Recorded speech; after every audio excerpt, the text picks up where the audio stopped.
Number 10, Victor Zsasz. Victor Zsasz is literally just a dude with a knife and a penchant for taking lives. Granted, I'm sure he's pretty strong. I've seen him drawn as such at least, with at times his muscles being made to look like they have muscles. But then again, he's also been drawn as having a kind of wiry frame as well. In fact, I'd even go so far to say as his wiry frame is more the status quo than his like super jacked version. Zsasz doesn't actually have any powers to speak of, but he does have an obsession for taking lives that often makes him one of the most dangerous foes around. He's relentless, and that's what you need to watch out for. Zsasz won't stop until he gets what he wants, and is also even able to ignore injuries he sustains whilst fighting to claim a life. Basically, he's just like insane. So you don't want to fight him. But also, he's just a dude.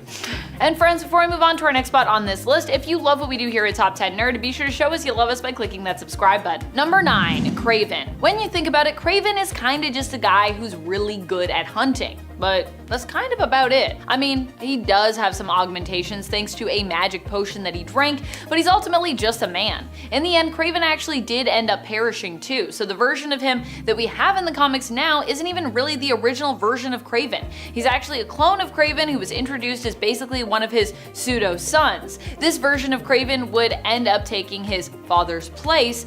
I think one of the most powerful abilities or powers that Craven has is the ability in this way to kind of not die.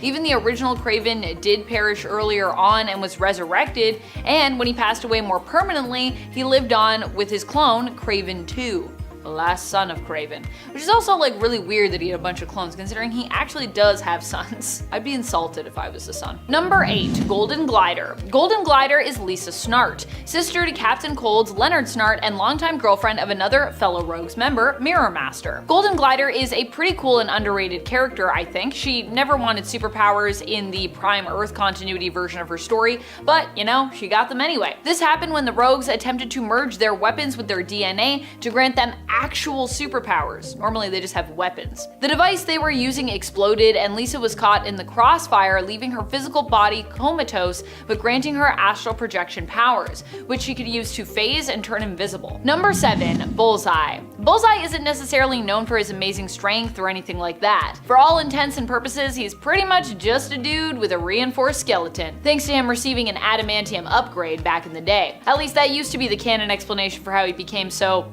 durable. However, he is probably one of the most skilled marksmen in the world. In fact, I'd even argue that he's a better marksman than Hawkeye is. Bullseye is the villain primarily of Daredevil, but he's also fought against other heroes before, and honestly, every time he fights a hero, for the most part, he seems to fare pretty well. And even when he fights other villains too, I'd say. This is the man who was made famous for taking Electro away from Matt Murdock and brutally defeating her. And I mean brutally. This is especially impressive when you consider how deadly Electra alone is. The fact that he was able to take her out is honestly pretty astonishing. Number 6, Mirror Master. For a Flash villain, Mirror Master is not necessarily fast on his feet, but he does have speed in another sense. Mirror Master brings with him his mirror gun and mirror technology. This tech allows him to travel to alternate dimensions and teleport. Teleportation is kind of like super speed, but holds back any of the excuses needed to protect you or whoever you happen to be saving or running with from burning up, which is something you have to have when you're a speedster. You gotta have those excuses, otherwise it's not gonna be pretty when you're running with people. Mirror Master for this reason might not be winning any foot races against any of the heroes, the Flashes, but as long as he's got his mirrors, he can definitely still beat them to the finish line, and even beat them to the finish line across multiversal realities. So just because his powers, if we're talking Prime Earth, or abilities, if we're talking New Earth, are tied to mirrors, doesn't mean that you should underestimate him. Number 5, Jeff Bright. Originally named Jess Bright in the comics, though his name would change later on when he reappeared in the Suicide Squad series. As Jess Bright, he first appeared in The Brave and the Bold in issue 25, when he was first on the Suicide Squad.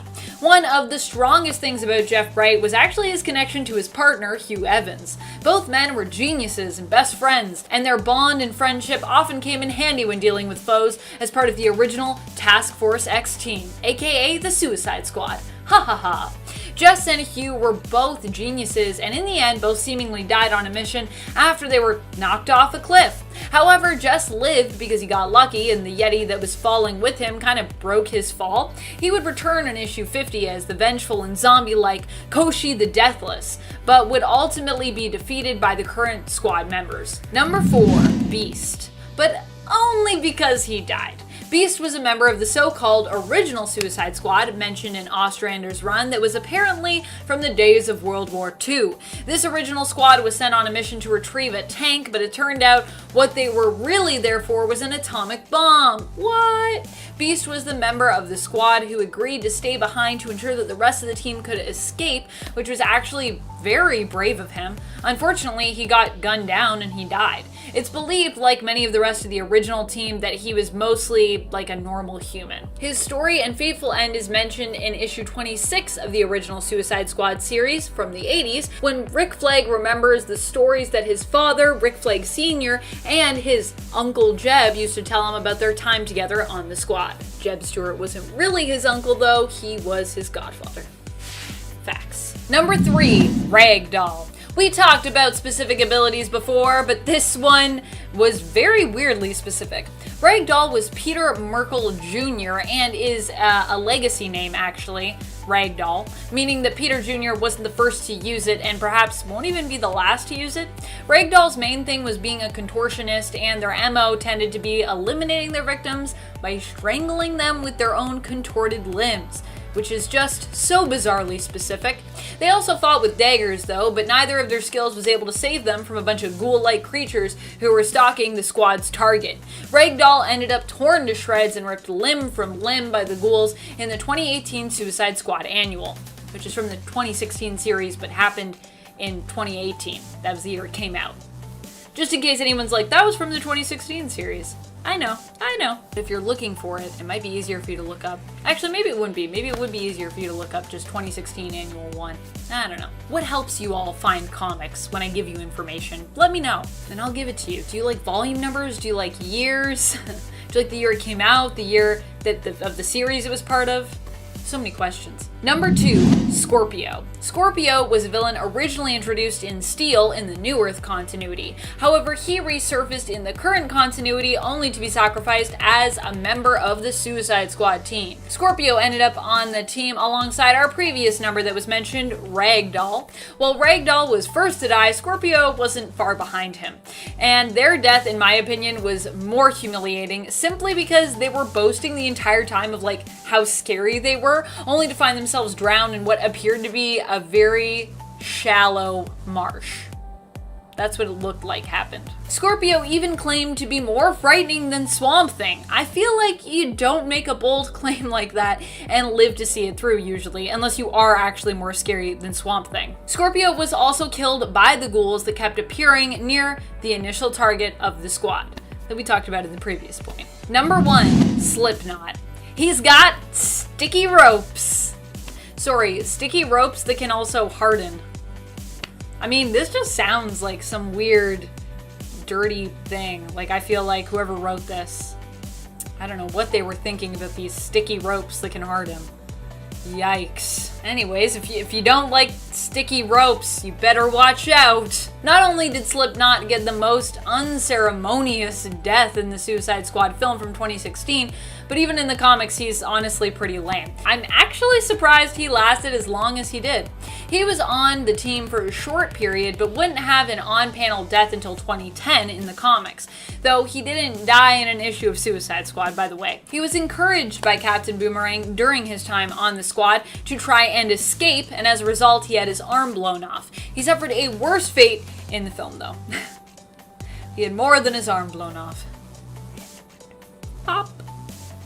One pop. Coming in at number 10, we've got the Riddler. Of all the supervillains throughout the universe, the Riddler is one of the most consistently interesting. He's an excellent foil for Batman, you know, the world's greatest detective. By setting up intricate puzzles and riddles for Mr. Wayne to solve, he provides all sorts of intrigue. Edward Nygma, what a name by the way, isn't terribly physically strong, nor does he have any sort of energy beam ready to fire. He's just extremely good at deductive reasoning and is able to plan very far ahead using his vast knowledge of eclectic things. He could probably be a master criminal if he wanted to, pulling off heists like no other without ever coming close to being caught. Unfortunately, he has a major weakness. He wants people to solve his riddles. He wants to be found. He's compelled to leave clues behind, pretty much no matter what. There could be a clean getaway right in front of his masked face, and he'd still find a way to leave behind some sort of tip for the folks looking to solve this crime. Really, anytime the Riddler loses, it's his own doing. You have to feel sort of bad for the guy at this point. I'm sure it was fun at first, but now he probably just wants to make a clean getaway and write some mystery novels or something. Maybe someday, Edward.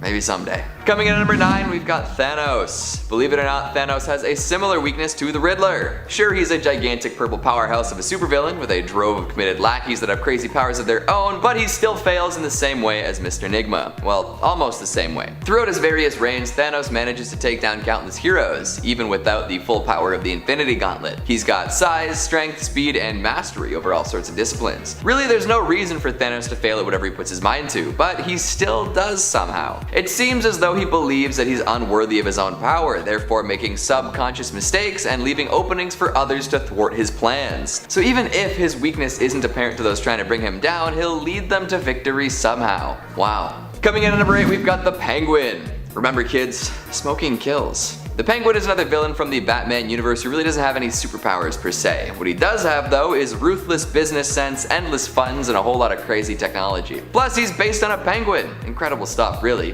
His genius level intellect and surprising combat skills make him a formidable foe for sure, and that's not even counting his birds. But there's one thing that brings this flightless lad down. It's not an allergy to some sort of supernatural element, nor is it a proclivity for melting when exposed to heat. It's a self-inflicted wound. The Penguin has a weakness for cigarettes. That's right, death sticks, coffin nails. Didn't his mother tell him it was a terrible habit? I suppose he didn't like his parents too much to start with, but still, if there's one weakness that is extra terrible, it has to be one for smoking, even if it is through one of those fancy long-handled opera-style holders. Coming in at number 7, we've got Venom. Eddie Brock has had a rough go, hasn't he? The poor guy lost everything, decided to blame it on Spider-Man, and then got bonded with a symbiotic alien. Well, at least he got some wicked powers out of it. He's got all sorts of superhuman physical abilities, as well as the ability to block out Spidey's spider senses. Add in night vision, venomous fangs, and of course shape-shifting, and you've got a powerful villain slash anti-hero slash whatever else Venom decides to do. But alas, there are a couple of rough weaknesses that make this symbiote hunter a little less effective than he'd be otherwise. Firstly, there's the fact that fire, or really any form of intense heat, really does a number on him. Even a match could prove to be a little too much for poor Venom depending on the circumstances. Fire can be more or less avoided if you're careful though. His other weakness is a little more omnipresent. It's sound. Loud noises can take out the big lad. It really disturbs the alien. And Venom seems to operate largely in New York City, which isn't exactly known for ever being quiet. Tough break, big guy. Coming in at number 6, we've got Electro. Spider-Man, you've got it too easy. All your enemies have weaknesses that are super exploitable. You'd think that a man who can harness the power of electricity would do well, especially in a big city, but it seems as though his spirits are easily dampened. Get it? Hold on. So Electro can generate all sorts of electricity, which is extremely useful when he weaponizes it. He can also propel himself along with electromagnetic energy and even teleport by turning himself into electric current and jumping into wires. That all sounds super great, right? Like it's nice to be Electro, but it's too bad that water can essentially stop him in his sparky tracks. There's the old idea that electricity will travel quickly through water, electrocuting anyone in contact with the liquid. Well, I mean, when it comes to Electro, water will just short circuit him. Womp womp. This wouldn't be too big of an issue, but Electro lives on Earth, you know, the planet covered in water. Even if a villain can see the future, it doesn't always mean they'll be the most useful in a fight either. Like this next villain. Destiny is honestly one of my favorite characters in the comics right now. Her relationship with Mystique, her dismissiveness sometimes, her sassiness, the fact that she was pretty much one of the only people standing in the way of Sinister taking over initially in Sins of Sinister, all of this and more make her an amazing character to read about. But just because I can acknowledge how great her strengths are, doesn't mean I can't acknowledge her weaknesses too. Destiny is more of a person who advises on fighting than actually does the fighting herself. She doesn't have super strength or endurance or toughness. In fact, up until recently, she was dead for a really long time in the comics, proving just how squishy she is and can be. In a fight that comes to blows, she's not exactly the one you'd want in the middle. Instead, she's often better served kind of staying off to the side, watching and looking to the future for strategies on how best to win here. Seeing the future is one thing, but how about villains who can see into and even control another's mind? Dr. Psycho gained more prominence thanks to his inclusion in the Harley Quinn animated series. Currently in the comics, he's one of Wonder Woman's main foes. That's just how powerful he is. toys. And in the Harley Quinn animated show, he was also revealed to be pretty powerful and even faced off against Harley Quinn using a helmet to amplify his powers, kinda like how he's done before in the comics. With this helmet, he was able to control Darkseid's parademon army. However, the fact remains that while Dr. Psycho can control other physically powerful beings to make them do his bidding, he actually wouldn't be as good himself alone physically in a fight. Without his helmet, the best he can do is actually control 1 or 2 people at most, so against all of the Amazons, let's say, he would be struggling. This next villain has something in common with Dr. Psycho. He also typically gets others to do his bidding. Arcade is pretty messed up when it comes to what he's capable of doing. His main thing is being the guy to make crazy death traps for people to fall into and then later try and escape. And for the most part, he doesn't even really make those necessarily himself. He hires other people. He holds people ransom to basically get them to do his bidding for them. He is the creator of the deranged amusement park-like location known as Murder World. He's kinda like Jigsaw, but without even any moral code. However, I'd argue that both are equally deranged when it comes to their outlook on life and how they choose to treat other people. But I mean, at least John thinks he's doing something that can help people, whereas Arcade kinda just does it because he thinks it's a fun way to kill people, which is his job as an assassin for hire, I suppose. Arcade, however, as an individual, is honestly just a guy. A smart and twisted guy, but ultimately, he's just a man. I would even argue that John Kramer has more of a supernatural aura about him than Arcade does. Pretty weird considering that Arcade comes from a comic book. This next villain is super iconic, which is why I felt a bit bad about including him on my list, to be honest. I'm feeling a little guilty about it, but when you think about it, the fact remains that he's just a guy. I mean, he's a super smart, resourceful, and rich guy, I know, but still, he's just a man. In fact, while Lex boasts of being super intelligent, he's also made honestly some questionable moves in the past. Remember when he could have cured cancer and then he just didn't? The fact that Lex Luthor manages to remain as one of Superman's greatest villains is honestly baffling to me. But it's really something only made possible by the fact that Superman is super good and does not believe in killing. Because if he did, Lex wouldn't stand a chance against him. Moving on to another genius. If you know me, if you know what I like, me, Amanda, you will know that this is one of my favorite evil geniuses. Mr. Sinister was recently proven to be one of the most powerful villains around. He was so powerful, in fact, that he ended up managing to control pretty much everything and created his own version of the world in Sins of Sinister. Of course, this timeline would later be corrected and wiped out, but it's still impressive that he even managed to achieve this. But at the end of the day, Mr. Sinister is ultimately just a scientist. This means that when it comes to bronze, he tends to be kind of lacking. I know he's also usually portrayed as being a really big, kind of deezed guy in some instances, but for the most part, I would say we don't present Mr. Sinister that way, and he doesn't have super strength or anything like that. But he probably takes care of himself. He probably goes to the gym. However, case in point is his fight against his one-time nemesis Tarn the Uncaring, a mutant of Arakko. Now, Tarn is an example of someone who can play with genetics and be deadly in a fight. This is because of his mutant ability to alter the genes of anyone, just like that. Tarn, along with his group known as Locus Vile, were therefore able to make fairly quick work of Sinister and his group of Hellions. Our final point is an interesting one because I feel like you could also make a case for him on a different list. A list where he would be considered the most powerful and unstoppable of villains. And of course, I'm saying that he is powerful here, just not particularly useful in a fight. Sorry, Joker. Joker is a great foil for Batman because he embodies pretty much the opposite of what Batman stands for, and yet there's also a ton of parallels between those characters. If Batman is discipline, control, respect, hard work, and justice, then Joker is disorganized chaos without regard for anyone else or other lives, more prone to throw a plan together haphazardly and messily, and of course a symbol of injustice as the crown prince of crime. It's not to say they don't have parallels, like I said, they're both also highly obsessive people. However, just because he's the opposite of Batman doesn't mean he'd manage to survive in a one-on-one fight against him. When Joker survives his encounters with Batman,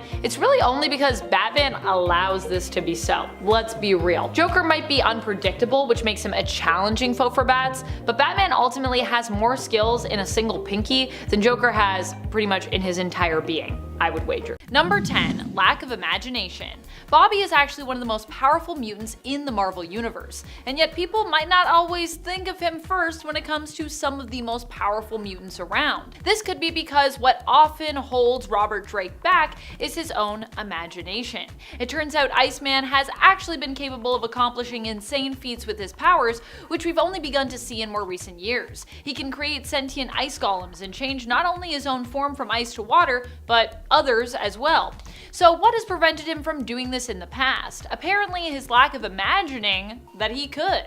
This fact also makes me wonder if this is true for other mutants apart from Bobby. Could all mutants be a lot stronger if they were just a little bit more creative? And friends, before we move on to our next spot on this list, if you love what we do here at Top 10 Nerd, be sure to show us you love us by clicking that subscribe button, and don't forget to turn on that bell notification so you don't miss out on any nerdy content. Number 9, drying out. I'm so glad this is no longer a weakness. For a while there, Aquaman had to be submerged in water periodically, otherwise he would literally dry out. He would also get weaker the longer he was away from water, and of course could even die if he was permanently kept out of water for long enough. And I believe this started affecting him after like an hour of being out of water.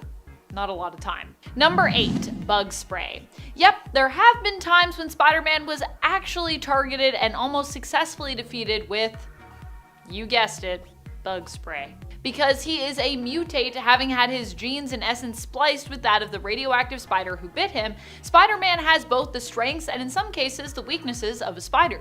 This not only includes a weakness to bug spray, but also a weakness to cold environments as well.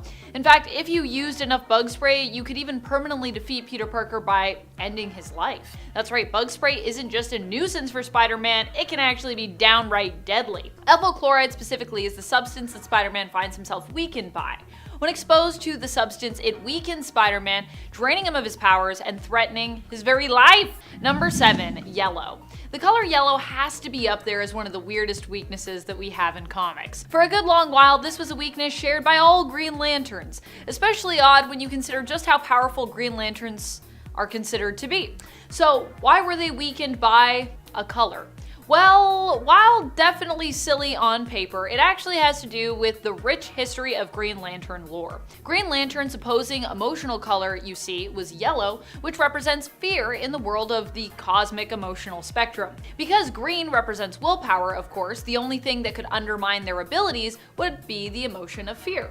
This was also inherently built into the Lanterns, as well as the physical manifestation of fear, Parallax, was trapped within the Green Lantern power battery, making this, in essence, a built-in weakness. One that would also serve to consume Hal Jordan, who would ultimately become corrupted by fear and then later be possessed by Parallax as a result. Number 6, hold your breath.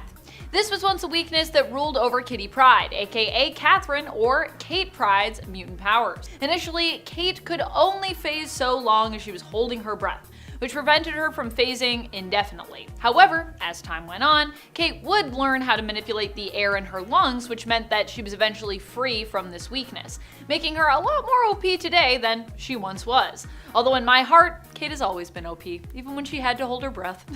At number 5 is Harley Quinn. Here's a classic tale of the underdog triumphing over the mighty, a narrative that twists but keeps us all on the edge of our seats. Enter Harley Quinn, the clown princess of crime, a character more known for her maniac laughter and colorful antics than her superhuman abilities. In a spiraling turn of events, Harley manages to defeat none other than the Man of Steel himself, Superman. This unlikely showdown occurred in a series of comic books where extraterrestrial forces coerced Superman into a boxing match against Harley Quinn. They journeyed to the Fortress of Solitude where Superman's powers were temporarily drained. In a moment of sheer audacity, Harley swung a punch that sent Superman reeling, rendering him unconscious. It's a testament to the unpredictable nature of comic book storytelling where even the mightiest heroes can be humbled by their seemingly inferior adversaries. So as they say in Gotham, how do you like that, Puddin'? At number 4 is Killer Frost. A villain more known for her chilling presence than her formidable powers, managed to pull off an incredible upset when she faced against the Man of Steel himself, Superman. In a grand showdown of Justice League versus the Squad, it seemed like another routine battle for the Justice League. They were dominating until the Enchantress entered the fray, incapacitating Superman with her mystic powers. But here's where it gets interesting. Amanda Waller, the mastermind behind the Squad, gave the order, and Frost absorbed Superman's life force. In that fleeting moment, she transcended her status as a weaker villain, and suddenly, she possessed strength to dispose not just Superman, but the entire Justice League. At number 3 is Dr. Light. In a world of superheroes and supervillains, is not always about raw power and brute force. And case in point, Superman the Man of Steel has faced numerous foes, but some of his most astonishing defeats come at the hands of seemingly weaker villains who wielded something even more potent: intelligence. Take Dr. Light, for example. In a mind-bending twist, this villain managed to outwit the invulnerable Superman. See, rather than relying on sheer physical physical might, Dr. Light used cunning and manipulation. He hypnotized the Man of Steel into a state where he was willing to commit the unthinkable, unaliving himself. But it wasn't just as straightforward as it sounds. To pull off this audacious scheme, Dr. Light cleverly had Superman search for a seemingly innocuous magic wand. Little did Supes know that the seemingly harmless item would become his downfall. Dr. Light, once Superman had given it to him, had used that very wand to end him. That even in the realm of superheroes and villains, brains can often peril over brawn. At number 2, Superman's lead supersuit. Superman is known for his powers and intelligence, but he once fell victim to a rather embarrassing defeat. Lex Luthor, his arch nemesis, took advantage of Superman's apparent lack of facial recognition skills. He disguised himself just with a wig, and somehow the Kryptonian superhero failed to see through the ruse. Superman actually accepted a costume design sold by Luthor in disguise. The suit was encased in lead because Superman can't see through lead. But unbeknownst to the hero, that lead concealed the dreaded kryptonite, his Achilles heel.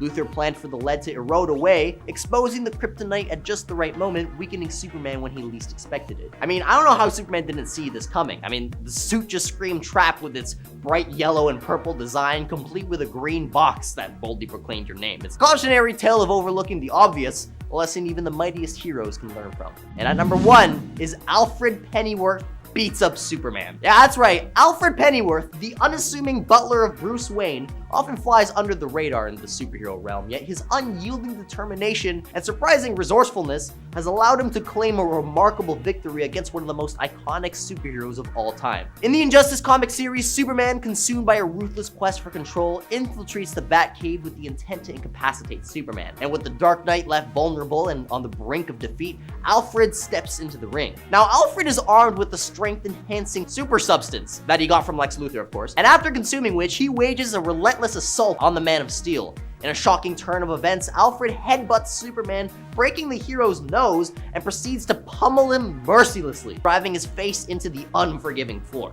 The surprising triumph stands as a testament to Alfred's unwavering dedication to protecting his surrogate family, showcasing that even the mightiest of superheroes can suffer humiliating defeats at the hands of seemingly weaker opponents. So the next time you're pondering the hero-villain dynamic, remember that raw strength isn't the only key to victory. Sometimes it's the unexpected, the cunning, and the strategic that can topple even the mightiest of caped crusaders. Number 10, Detective Chimp. Detective Chimp might just be a chimp who also isn't necessarily known for his fighting prowess and strength, but he's also an extremely intelligent chimp who is considered to be one of the greatest detectives Earth actually has. Not only that, but he's also been tied to the realm of mysticism after he gained the Sword of Night. And friends, before I move on to our next spot on this list, if you love what we do here at Top 10 Nerd, be sure to let us know that you love us by clicking that like button. Seriously, it feeds the algorithm. Feed the algorithm. Number 9, Forge. Forge is kinda squishy in comparison to some other physically tougher and more durable heroes out there, which is why he makes our cut here. And he's not particularly well known for his fighting prowess, but he is well known for making cool stuff, especially cool weapons, and because of that, he is actually extremely useful. Many also forget that Forge has experience with shamanism and not only has a mutant origin, but an origin that is also attached to the world of magic and mysticism, which honestly is pretty cool. However, for those who want to argue that Forge could march in there alongside someone like Cyclops, I think he'd actually prefer to outfit someone like Cyclops to march into action in his stead, but super souped up, so that Cyc alone could stand in for a whole small army of heroes, and of course, Forge himself. Be like, I'll just make you super cool, you go in there, and then it's basically like there's two of us because you're gonna be that cool. Number 8, Fury. This version of Fury we're focusing on here is mainly known by the name of Lita Hall. This version of the character had her origin changed following the events of Crisis on Infinite Earths. Instead of being Diana Prince, Wonder Woman, and Steve Trevor's daughter, she would become known as the daughter of Helena Cosmatos, also Fury, who was raised instead by Admiral Derek Trevor and Miss America, aka Joan Dale Trevor. In the Sandman universe, she was once the partner of Hector Hall, and the two are going to have a child together when Hector tragically dies. While dead in the real world, Hector's consciousness becomes suspended in a pocket of the dreaming, with Brute and Glob turning him into their new Sandman after Dream's imprisonment. Lita is visited by Hector in her dreams and eventually chooses to stay with him there, but because their child is conceived in the dreaming, he ends up being claimed by the Dream Lord Morpheus once he himself returns. He forces Hector's spirit to move on and explains that one day he will come for Lita's child, who belongs to the dreaming. Despite her Amazonian-like abilities, Lita can be seen as weak in the traditional superhero sense,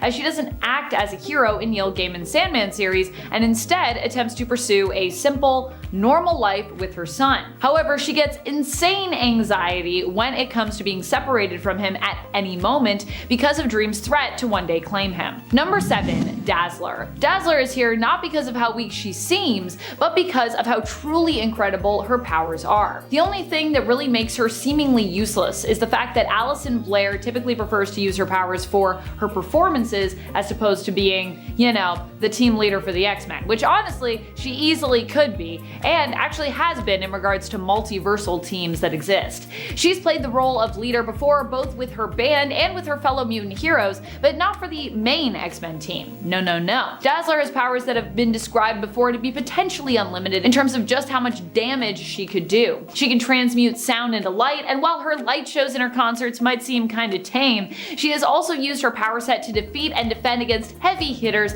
like Ulysses Claw, who she permanently defeated, Enchantress, and the Hulk. Number 6. Witchfire. I think Witchfire is a super cool hero. She not only looks cool, but she also is a magical hero, one of the most powerful kinds out there if you ask me. One of them. Not the only one, but definitely one of my tops. But still, among those who are gifted with magic, Witchfire's Rebecca Carstairs usually ends up being regarded as lower on the totem pole. I'm sure there are actually many of you out there who aren't even familiar with this character. And to show how tragically weak she is, shortly after her first appearance in the Prime Earth continuity, she's permanently defeated, with her soul ending up being trapped after the complete destruction of her physical body. Pretty tragic, really, because I just feel like she's so cool. How could you do her like that? Halfway through into number 5, breathing. If I said Batman versus Hulk, I think we should all agree, unless you're in denial, on the outcome, right? Talk about a one-sided fight. Batman standing up to Superman is one thing, they share a universe, he can get kryptonite, whatever. But Batman and the Hulk? No. Unfortunately though, they have gone toe-to-toe, and surprisingly, Batman achieved the impossible feat of defeating Hulk. In the harmonious days of 1981, when DC and Marvel were on friendly terms and the concept of separate universes hadn't really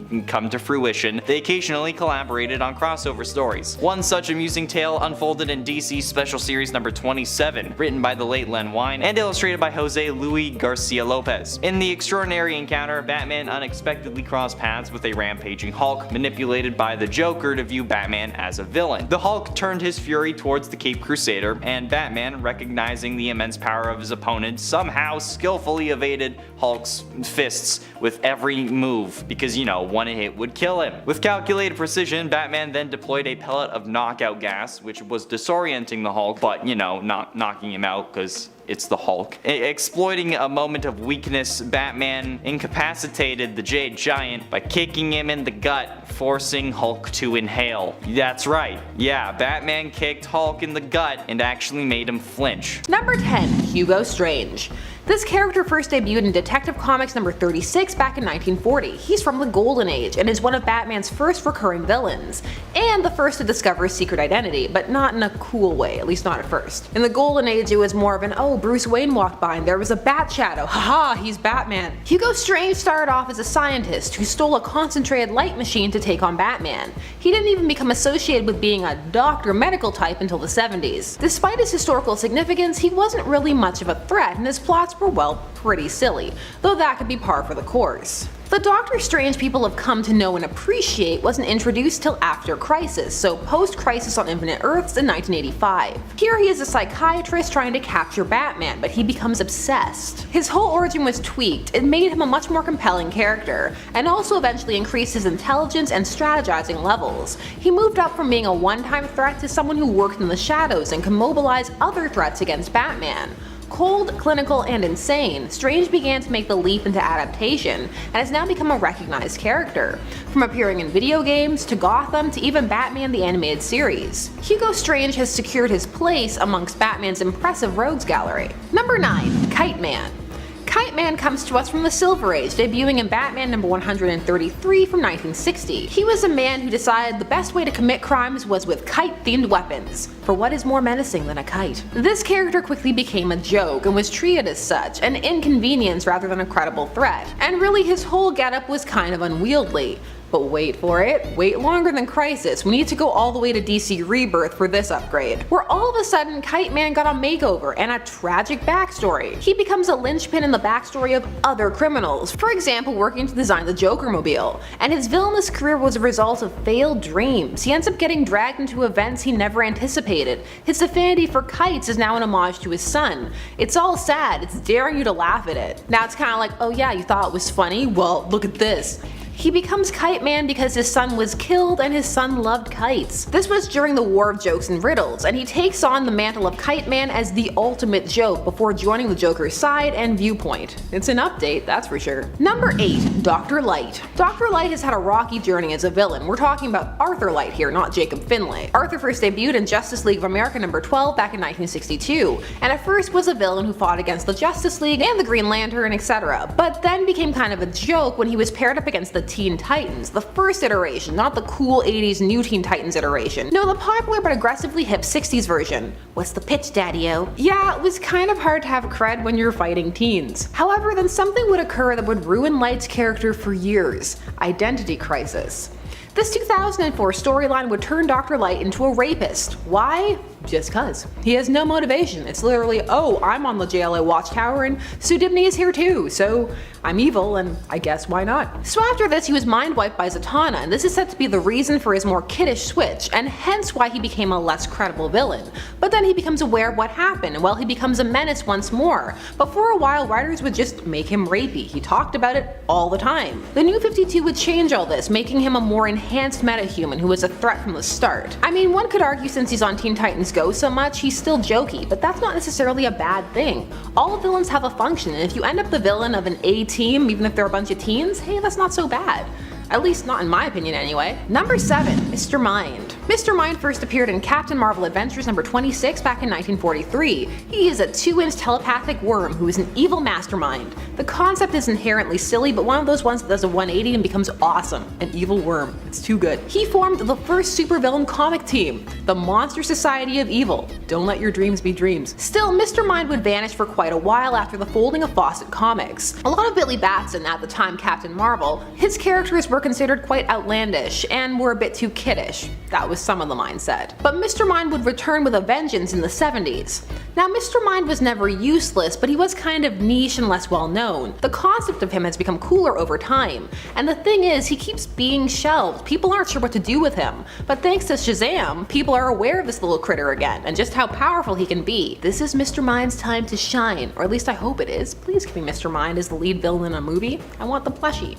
Think of how cute that would be. Number 6. Craven the Hunter. Scandalous, some of you cry. But Craven was not always considered the hardcore cool character he is today. In fact, a lot of that cred can be attributed to Craven's last hunt, where he quite succinctly takes down Spider-Man just to prove he can. Craven first appeared in the Amazing Spider-Man number 15 back in 1964. He's also the Chameleon's half-brother. Fun fact. Craven is Sergei Kravinoff, and well, here's the thing, certain Spidey writers at the time didn't like him. They thought he was silly. It was only during the Last Hunt storyline when DeMatteis learned that the character was Russian and made him think that he should have a tragic personality to match. Craven's Last Hunt was initially conceived with another character in mind, and then it became a Craven story afterwards. This began Craven's ascent to beloved villain, though of course some have been there all along, villain hipsters. Craven is now sought after to be adapted into live action. Whenever people hear there's gonna be a new villain, there's always a group who's like, Craven? What? Where? Number 5. Crazy Quilt. I have to applaud this DC villain for being a supervillain with a disability, something we don't see as often as not. Still, his being a diverse supervillain was not enough for him to be saved from being turned into a not so strong supervillain by DC writers. Paul Decker was blinded by a gunshot while being captured during a robbery. He was a former painter turned thief. While in prison, he volunteered for an experimental procedure to help him regain his vision. This worked,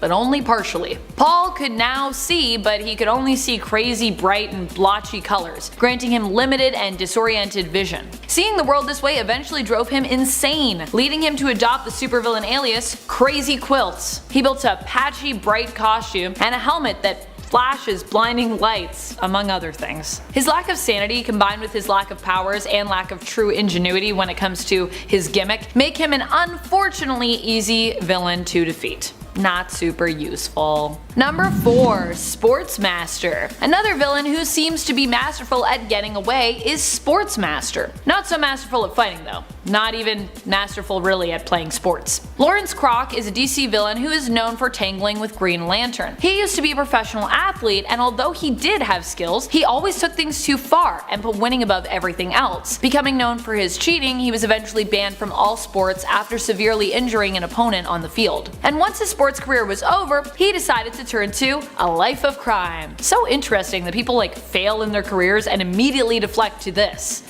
Crime ain't that easy, you know. Finding another job might be your best option, cause not everyone can pull this off. Case in point, old Sportsmaster here. Sportsmaster disguises himself and fights with, well, sports equipment. So you can imagine how successful his career must be. One of his signature go-tos in a fight is to escape by faking his death. Now, that's no way to win a fight. You'll survive though, so that's a plus I guess. Number 3. Kite Man. In his original incarnation, this supervillain was pretty useless. Even within his newer incarnation, he's pretty useless. Chuck Brown fights with just what you think he fights with, kites. And just as you'd expect, he is handily defeated every time he pops up in the comics. I feel like a big downfall of some of these gimmicky supervillains is that they get too attached to their gimmick. For some reason, writers keep bringing the DC villain back as well. He often tussles with Batman and was at least given a cooler hang glider to fly around in on, but still Batman manages to out-hang glide him. In New 52, he was given a tragic backstory, wherein his son ended up murdered by the Riddler, who poisoned Charles Jr.'s kite string that he held onto.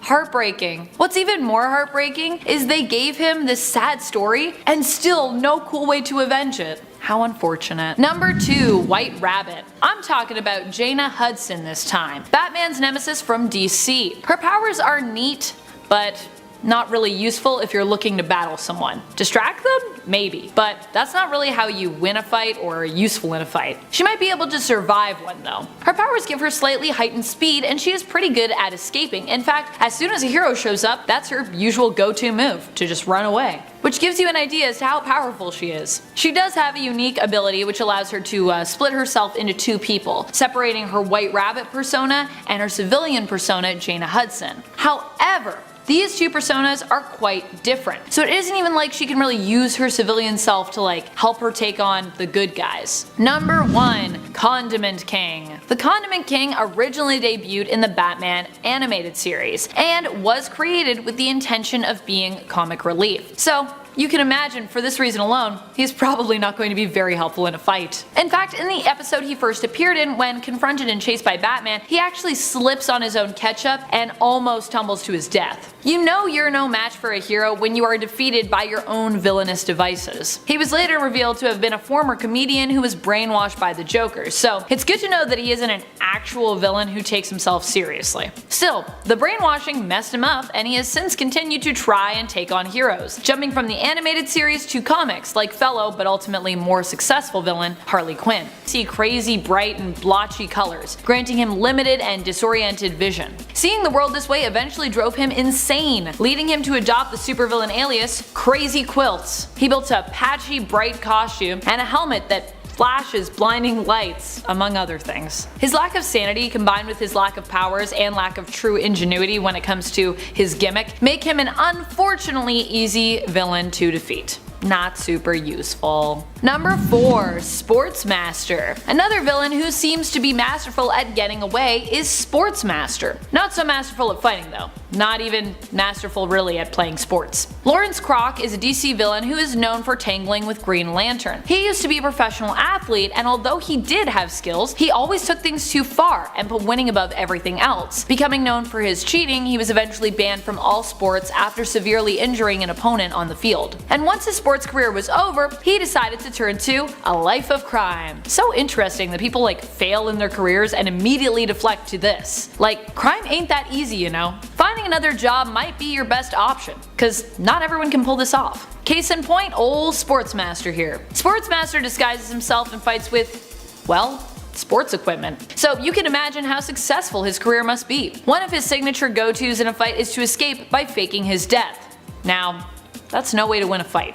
He'll survive though, so that's a plus, I guess. Number 3, Kite Man. In his original incarnation, this supervillain was pretty useless. Even within his newer incarnation, he's pretty useless. Chuck Brown fights with just what you think he fights with, kites. And just as you'd expect, he is handily defeated every time he pops up in the comics. I feel like a big downfall of some of these gimmicky supervillains is that they get too attached to their gimmick. For some reason, writers keep bringing the DC villain back as well. He often tussles with Batman and was at least given a cooler hang glider to fly around in on, but still Batman manages to out hang glide him. In New 52, he was given a tragic backstory, wherein his son ended up murdered by the Riddler, who poisoned Charles Jr.'s kite string that he held onto. Heartbreaking. What's even more heartbreaking is they gave him this sad story and still no cool way to avenge it. How unfortunate. Number 2, White Rabbit. I'm talking about Jaina Hudson this time, Batman's nemesis from DC. Her powers are neat, but not really useful if you're looking to battle someone. Distract them? Maybe. But that's not really how you win a fight or are useful in a fight. She might be able to survive one though. Her powers give her slightly heightened speed and she is pretty good at escaping. In fact, as soon as a hero shows up, that's her usual go-to move, to just run away. Which gives you an idea as to how powerful she is. She does have a unique ability which allows her to split herself into 2 people, separating her White Rabbit persona and her civilian persona, Jaina Hudson. However, these 2 personas are quite different, so it isn't even like she can really use her civilian self to help her take on the good guys. Number 1, Condiment King. The Condiment King originally debuted in the Batman animated series, and was created with the intention of being comic relief. So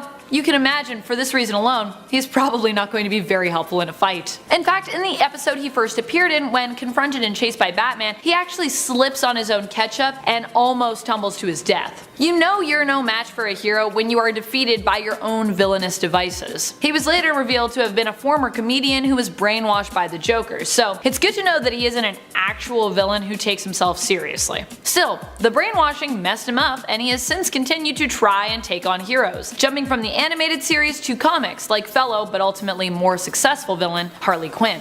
At number 10 is Toyman. Toyman, an unexpected powerhouse to the DC universe, stands as a testament to the idea that power isn't solely defined by raw strength. His arsenal of whimsical toys may seem harmless, but they've confounded to some of the mightiest heroes, with some iconic showdowns proving his prowess. In the Justice League animated series, Toyman took on the Man of Steel himself, armed with a giant robot wielding a disintegrating beam. He used it and targeted Batman and Wonder Woman, but it was Superman, the embodiment of strength, who intervened. With unwavering heroism, he sacrificed himself, intercepting the beam that vanquished him instantly, leaving no trace behind. This momentous clash underscores that power that isn't always about brute force. Toyman's genius and unpredictability outwitted Superman, reminding us that even the most potent heroes can fall before unconventional adversaries.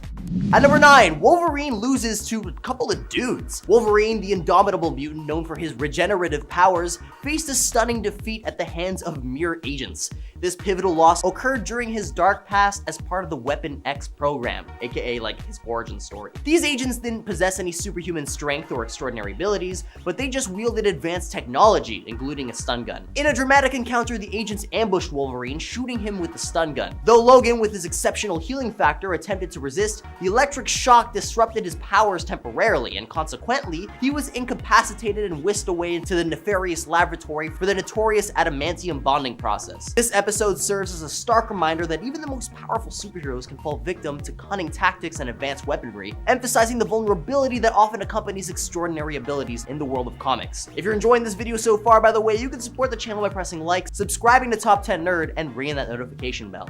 At number 8, the Joker. The Joker's ability to topple superheroes while struggling against Batman is indeed perplexing. It raises questions about the power dynamics within the DC universe. Batman's unbreakable will and intellect have often been weapons against the Crown Prince of Crime, but it seems like the Joker has an eerie knack for unsettling even the Man of Steel. In the Emperor Joker storyline, the Joker's cunning manipulation of reality through Mr. Pitilix's powers leads to Superman's imprisonment in Arkham Asylum, a shocking outcome. And furthermore, the Injustice saga reveals a another sinister chapter where Joker's deception pushes Superman to the brink, resulting in Lois Lane's death and Metropolis's annihilation at Superman's hands. Perhaps it's the unpredictability of chaos embodied by the Joker that makes him a formidable adversary, even for the mighty Superman. The complexities of hero-villain dynamics in the DC universe continue to baffle and intrigue fans.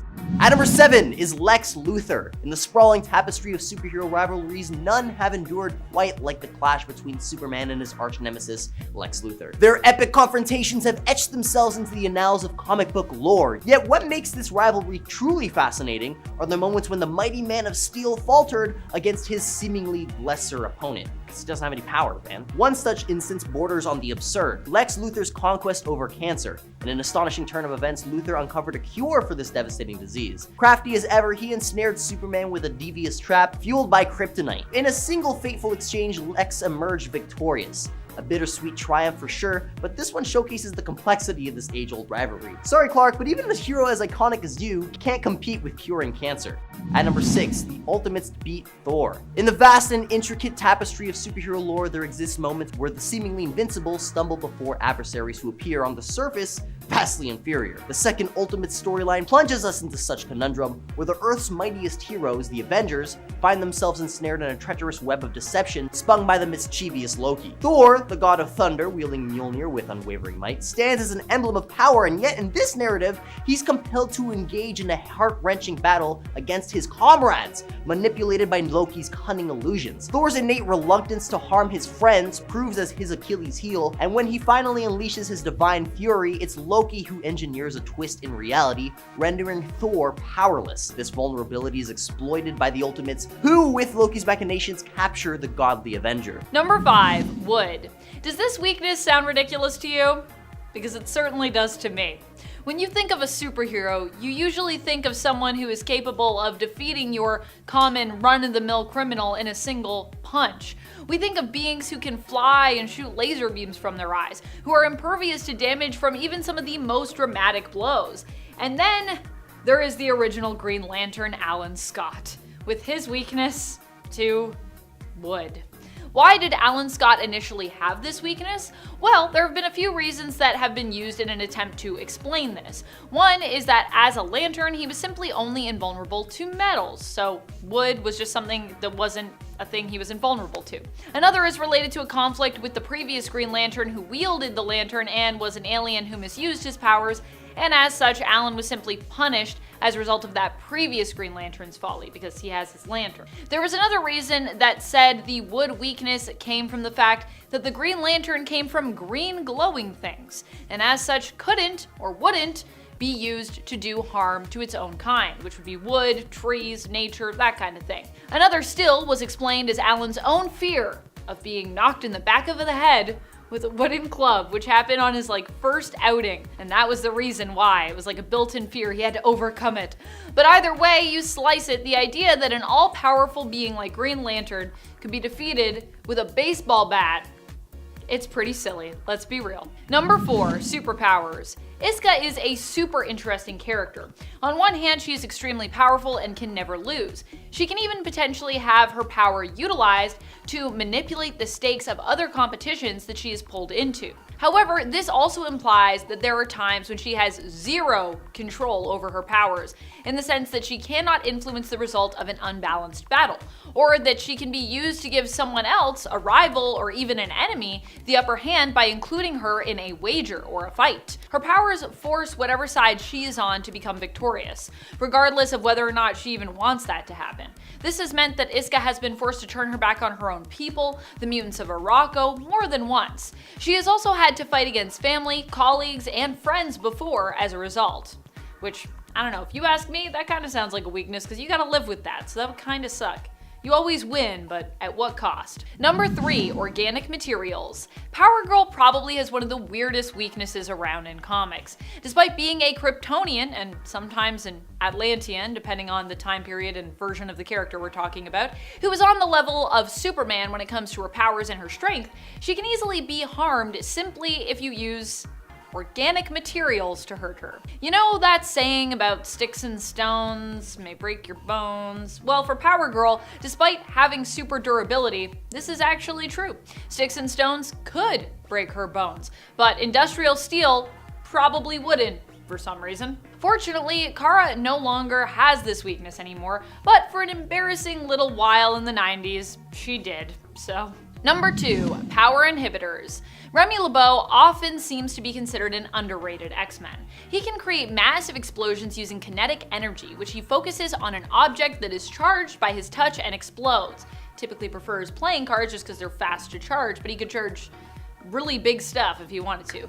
He also has great control over his powers, but there is something you might have noticed in the comics when it comes to his power set. He never seems to charge people or any organic life forms. What's up with that? For many, they might just think that Gambit chooses not to because, well, he's ultimately a hero, although this rule isn't always consistently applied, as sometimes writers do forget about it. But if you were wondering why, for the most part, Gambit can't charge living beings, it's actually because of Mr. Sinister. Gambit made a deal with Sinister to operate on his brain in order to help him control his powers more, while also limiting them so that he doesn't basically go haywire and kill everyone he loves. This means his own weakness in regard to the use of his abilities is actually kinda self-imposed. Number 1, Red Kryptonite. Red Kryptonite has to be one of the goofiest weaknesses to have ever existed in all of comic book history. I know that's a bold statement to some, but I honestly stand by it. Why is Red Kryptonite so dumb? Well, because it's completely unpredictable. It's like chaos incarnate when it comes to Superman weaknesses. This is because it was stated that each piece of Red Kryptonite had different effects. In fact, it was also suggested that after 24 to 48 hours of a particular effect taking hold, it would subside. But if exposed to the same piece of Red Kryptonite again, a Kryptonian would become victim to a whole different side effect for some reason. But then it has also been stated that once a Kryptonian is affected by a piece of Red Kryptonite, that whole piece is rendered powerless and can't be used against them ever again. Basically, Red Kryptonite is a bundle of contradictions, mainly used as a plot device to do whatever the writer needs to do to Superman for their story. List of side effects includes, but are not limited to, power loss, turning evil, excessive hair growth, blindness to all things green, insanity, and turning into a dragon.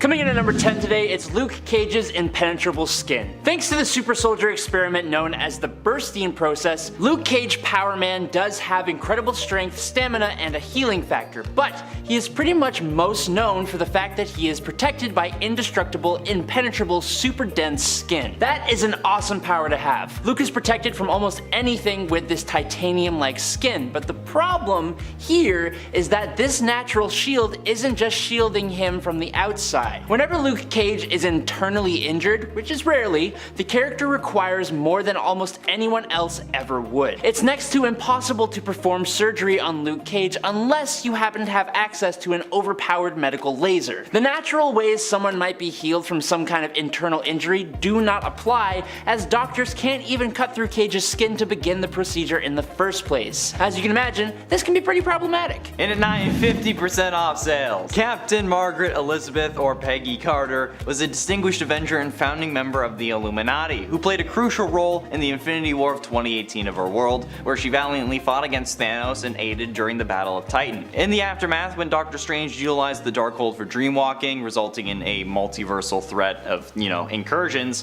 Carter, along with the rest of the Illuminati, voted in favor of executing him to safeguard their universe. In the years that followed, Carter found herself residing over a hearing concerning an alternate version of Doctor Strange, who was apprehended by Baron Mordo on suspicions of posing a similar danger. Before the vote could be finalized though, to condemn this alternate Doctor Strange, their headquarters came under attack by the Scarlet Witch. Carter and her fellow Illuminati confronted her, but tragically she met her demise when Scarlet Witch used her own shield to cut her in half, hence the 50% off sale. The amount of times that Cap has caught his shield though makes me question why Carter was able to be cut in half by hers. Number 8. Chickens, or electorophobia. The mutant Domino is pretty darn unique. Her mutant ability allows her to subliminally and psionically initiate random kinetic phenomena that affect probability in her favor by making improbable, but importantly not impossible, things to occur within her line of sight. What does that mean? Basically, she has good luck. Really, really good luck. So how do you give a weakness to someone with such a strange and honestly powerful power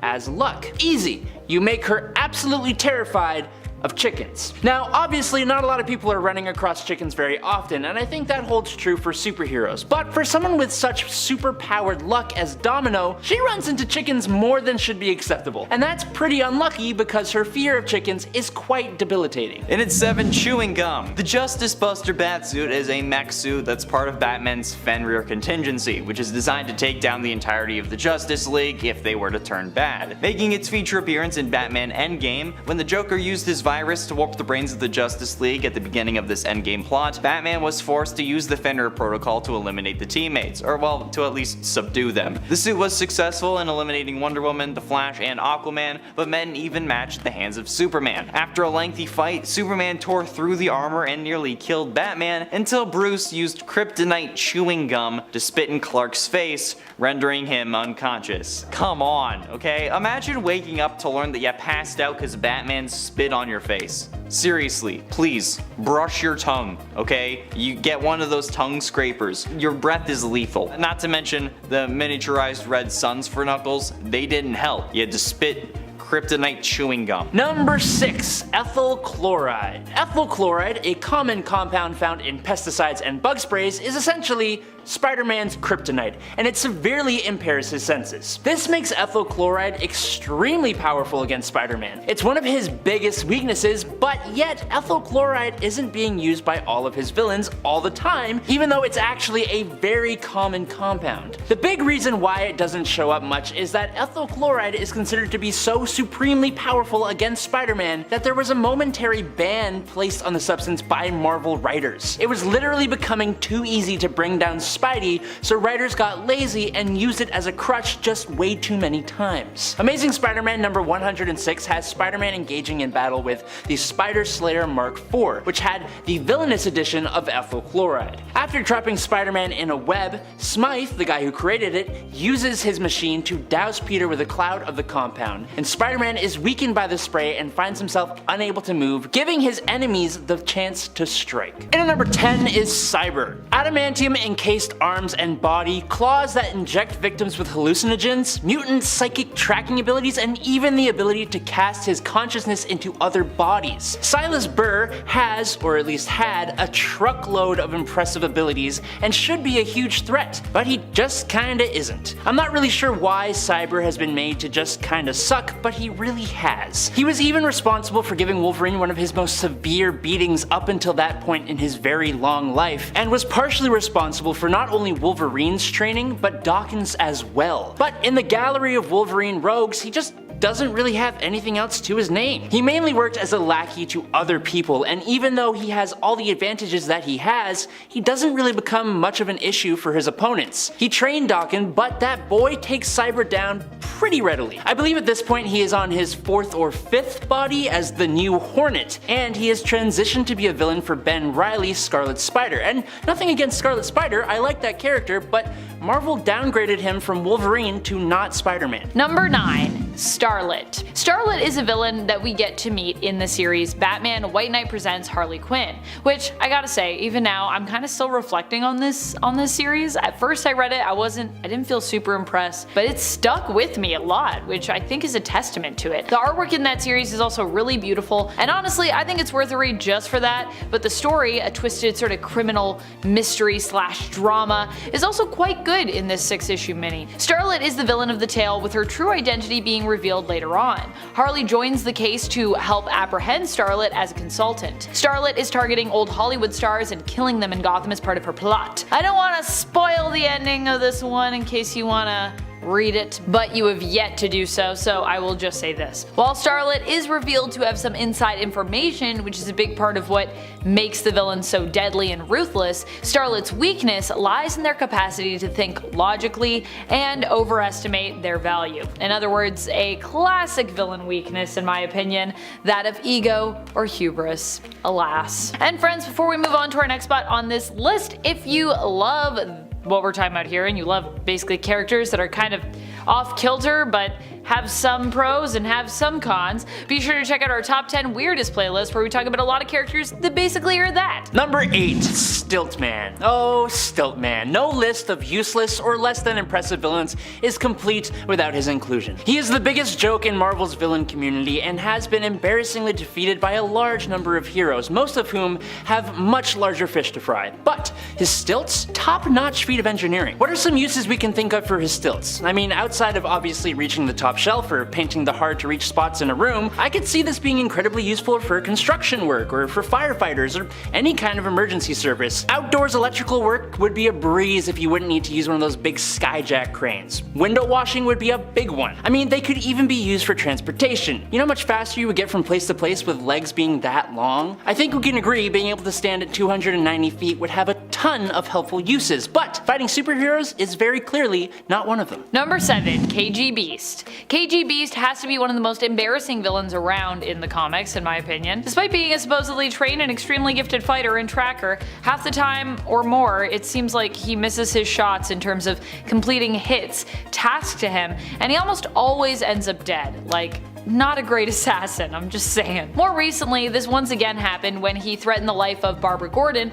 and came face to face with Nightwing once more in the Nightwing series. Important to note that here, KG Beast was the one to make Dick Grayson forget who he was before, causing him to become Rick Grayson. This was during an attempt on Nightwing's life following him being shot. So as you can imagine as well, KG Beast was pretty handily defeated here, especially once the Titans sort of came in to assist a bit and Nightwing's friends came in to assist. It wasn't a good time for KG Beast again. Nightwing lived, but for a time would have amnesia and think he was Rick, and it was a weird time, and we all like to pretend it didn't happen, but it did, so we have to acknowledge it.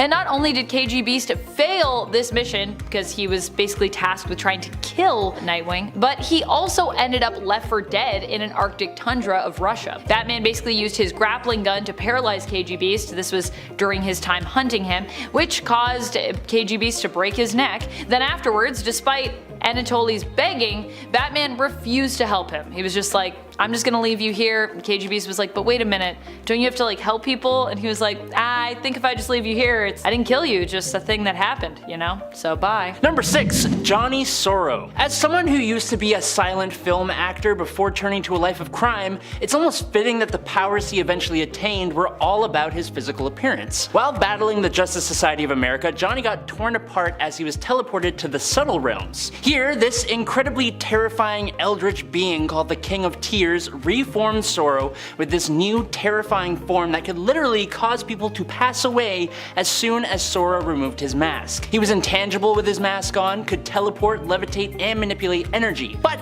he still kinda ended up being a huge disappointment. Unfortunately, his main power didn't always work the way he intended. The wizard Shazam, as an example, was only turned to stone by Johnny Sorrow, and in the case of Captain Atom, he just exploded and quantum leaped through time, which is kinda just a weird alternative, but comic books got a comic book. His ability also doesn't work on people who are blind. So when Dr. Midnight faced him, nothing happened, and Midnight simply showed Johnny a recorded image of his face which paralyzed Sorrow and let the superheroes destroy him. He has come back from this somehow, but he's just never been as threatening as you might assume he could be. Number 5. Asbestos Lady and Asbestos Man. Some villains are just a sign of the times, man. Asbestos is incredibly heat and fire resistant, and back in the day we really used to take advantage of the mineral. It was in thousands of products, and it even came into our comic books with the supervillain known as Asbestos Lady, who was fittingly a villain for the original Human Torch, the android Jim Hammond. Now, Victoria Murdoch created herself a costume made entirely of asbestos, which basically made her immune to fire when she wore it. Since it is no longer back in the day, we now know that asbestos is actually incredibly carcinogenic. Not only does it cause mesothelioma, but it also causes a lung disease called asbestosis. Of course, neither the writers of the comics nor the villain herself actually knew this at the time though, but that didn't save Victoria, as she eventually did pass away at the age of 45 thanks to idiopathic mesothelioma. Kinda surprisingly, Marvel created Asbestos Man, Orson Karloff, as well, who had no connection to Asbestos Lady other than also wearing an armored suit of asbestos. And he actually survived his cancer, but continued wearing the armor, just this time he dragged around an air canister to keep him alive. He was unwilling to fight anyone, and everyone was afraid to go near him, which led to an hours-long standoff with the Great Lake Avengers before eventually just surrendering and then apparently dying at a later date off-panel, probably from the asbestos. Number 4. Life Form. Now, look, Life Form here is potentially very powerful, and after learning about this villain, I actually kind of hope they bring him back. But George Prufrock's time in comics came and went like a fart in the wind. The son of a fanatical right-wing libertarian saw George trained by his father to prepare him for the world. Although he wanted to be an actor, George was convinced by his dad to become a scientist. His dad actually also got George a job at Advanced Idea Mechanics, but I bet his father didn't know that this would inadvertently get George exposed to the pro-gamma virus. This virus mutated George into this grotesque monster, becoming known as the Life Form. Now, George has superhuman strength, durability, a healing factor, and he can survive in water and the vacuum of space. But he's a monster. He even caused Frank Castle the Punisher to run away because his weapons had no effect on Life Form. Now eventually Frank knocked him into a river with a rocket, but George came back. Now with 2 personalities. One his normal peaceful self, and the other being the monster. George now came into conflict with Daredevil, but this time he was more of a confused monster, and eventually in an altercation with police, his heart began beating so fast that he collapsed and then dissolved into a puddle. But when he reformed, he was put into battle against the Hulk by the alien Mercy, who also turned him back into an actual man again, eventually. But this wouldn't last as he remutated and attacked an entire hospital. This led him into conflict with S.H.I.E.L.D., who contacted Mr. Fantastic, who was actually incapacitated, so the Silver Surfer took George to a dead planet, destroyed by Galactus, and then just left him there as he couldn't bring himself to put an end to this dual personality monstrosity. And that's the last we ever saw of Life Form, just out on the remnants of a dead planet, one part of him wanting to end and the other half growing more and more hungry. Why is he useless? Because he is a massive wasted opportunity for a really cool character. And at number 3 is the Matador. There have been 2 people to assume the supervillain name of the Matador, and they were both arguably very useless. But the second Matador, whose real name is known only as Juan, is somehow much more violent and simultaneously much more useless. This Matador isn't even the main villain of the comic he appears in. When Daredevil Matt Murdock is in Monaco on the trail of a lawyer named Alton Lennox and his mob boss client, Tybold Luca, going undercover to a party, Daredevil comes to the main attraction, which is a bullfighting ring. But oh my god, the Matador was actually in love with Tybold's daughter Lily and was working with Tombstone. Whoa! He takes out Tybold Luca with his sword, and then eventually Daredevil knocks out both him and Tombstone. But the original Matador, he used his cape to distract and blind people, which he tried to do to Daredevil, who's blind. Number 2, Stiltman. As far as concepts for villains go, giant stilts is absolutely one of the worst ones. Have you ever tried to stand on stilts? If you were even successful in doing so, you probably realized just how difficult all other tasks became when you were on those stilts. Now, imagine those stilts were 290 feet high. What's interesting is that if you go to his Marvel wiki page, Stiltman actually has quite a long history being involved in many different storylines, although I think it's fair to say that a lot of his appearances were just a little bit of a joke. But still, his stilts are actually pretty strong. At one point, the strength of them was able to plunge She-Hulk so far into the ground that she ended up in the subway. But on the other hand, she beat him by standing between his massive stilt legs and then just pushing them apart, causing Wilbur to fall all the way down into her arms, where she just promptly carried him like a baby to the authorities. Now don't even get me started on Lady Stiltman. First of all, they couldn't even give her her own supervillain name. Lady Stiltman? Just Stilt Lady. I don't know, man. But secondly, she was defeated by Deadpool when he opened up a manhole cover and one of her legs went straight down. Spider-Man even said that she was trying too hard and he webbed her up to a wall, which is just rude. And finally, in at number 1 is Paste Pot Pete. This guy rebranded himself and still couldn't save himself. Paste Pot Pete, or Peter Petruski, patented a multi-polymer adhesive that actually led him to become very wealthy. But Being a complete doofus, instead of actually following that success, Peter decided to instead try and be a supervillain, creating a paste gun and successfully robbing a bank. Now following that, he decided he would next go after stealing a Delta cosmic missile from the military, and thanks to the Human Torch, this was a humiliating failure. Surprisingly, having your only weapon and tool as a villain, being a super glue gun, is not the key to success, and he quickly became a joke to the superhero community. He even rebranded himself to the Trapster, like I said, which is a much better name, but a little overshadowed by his time as Paste Pot Pete. Actually, that name causes him to go into a rage and is actually listed as one of his weaknesses on his wiki page. Despite his hilarious past, Trapster has been a recurring villain for years, although he is almost never taken seriously. Number 10, Polka Dot Man. This villain comes to us from DC, another Batman villain gone wrong. And get ready for a lot more Batman villains, cause he's just the beginning of some of the most useless. I'm not sure who would win between Batman and Spider-Man for most useless villains, but both heroes have their own pretty steep pile of terrible ones. Polka Dot Man, whose real name is Abner Krill, is a villain who uses a polka dot suit to cause his mayhem. He has no superpowers of his own, so he relies heavily on this suit. The suit allows Abner to remove the polka dots, which can change size and transform into a variety of different weapons. Where the suit came from is unknown. Did he make it? Find it? I'd like to think the latter, because while you may be thinking this suit sounds pretty useful, and sure, maybe it does, Abner can't really seem to repair it when it breaks. Apparently the upkeep on it is so expensive that he sometimes just can't afford it. So I assume it is some kind of alien tech that is ultimately just worn by a regular Joe, which means that he's somewhat useful in a fight, but if his outfit breaks, he is rendered useless. Number 9, the Kangaroo. I love when supervillains are recognized even in the comics as being weak, and that is precisely what happens with Frank Oliver, famed jumper, ashamed boxer, and Spider-Man villain. Frank grew up obsessed by kangaroos cause, you know, he's Australian. It feels like Marvel writers were locked up in a room when they came up with this villain, and they wouldn't be allowed to leave until they had a new villain for Spider-Man. What if he's Australian? And what makes him Australian? I don't know, Jim. I'm starving. I just gotta get out of here. I don't know, kangaroos? That's it. That's brilliant. We've got it.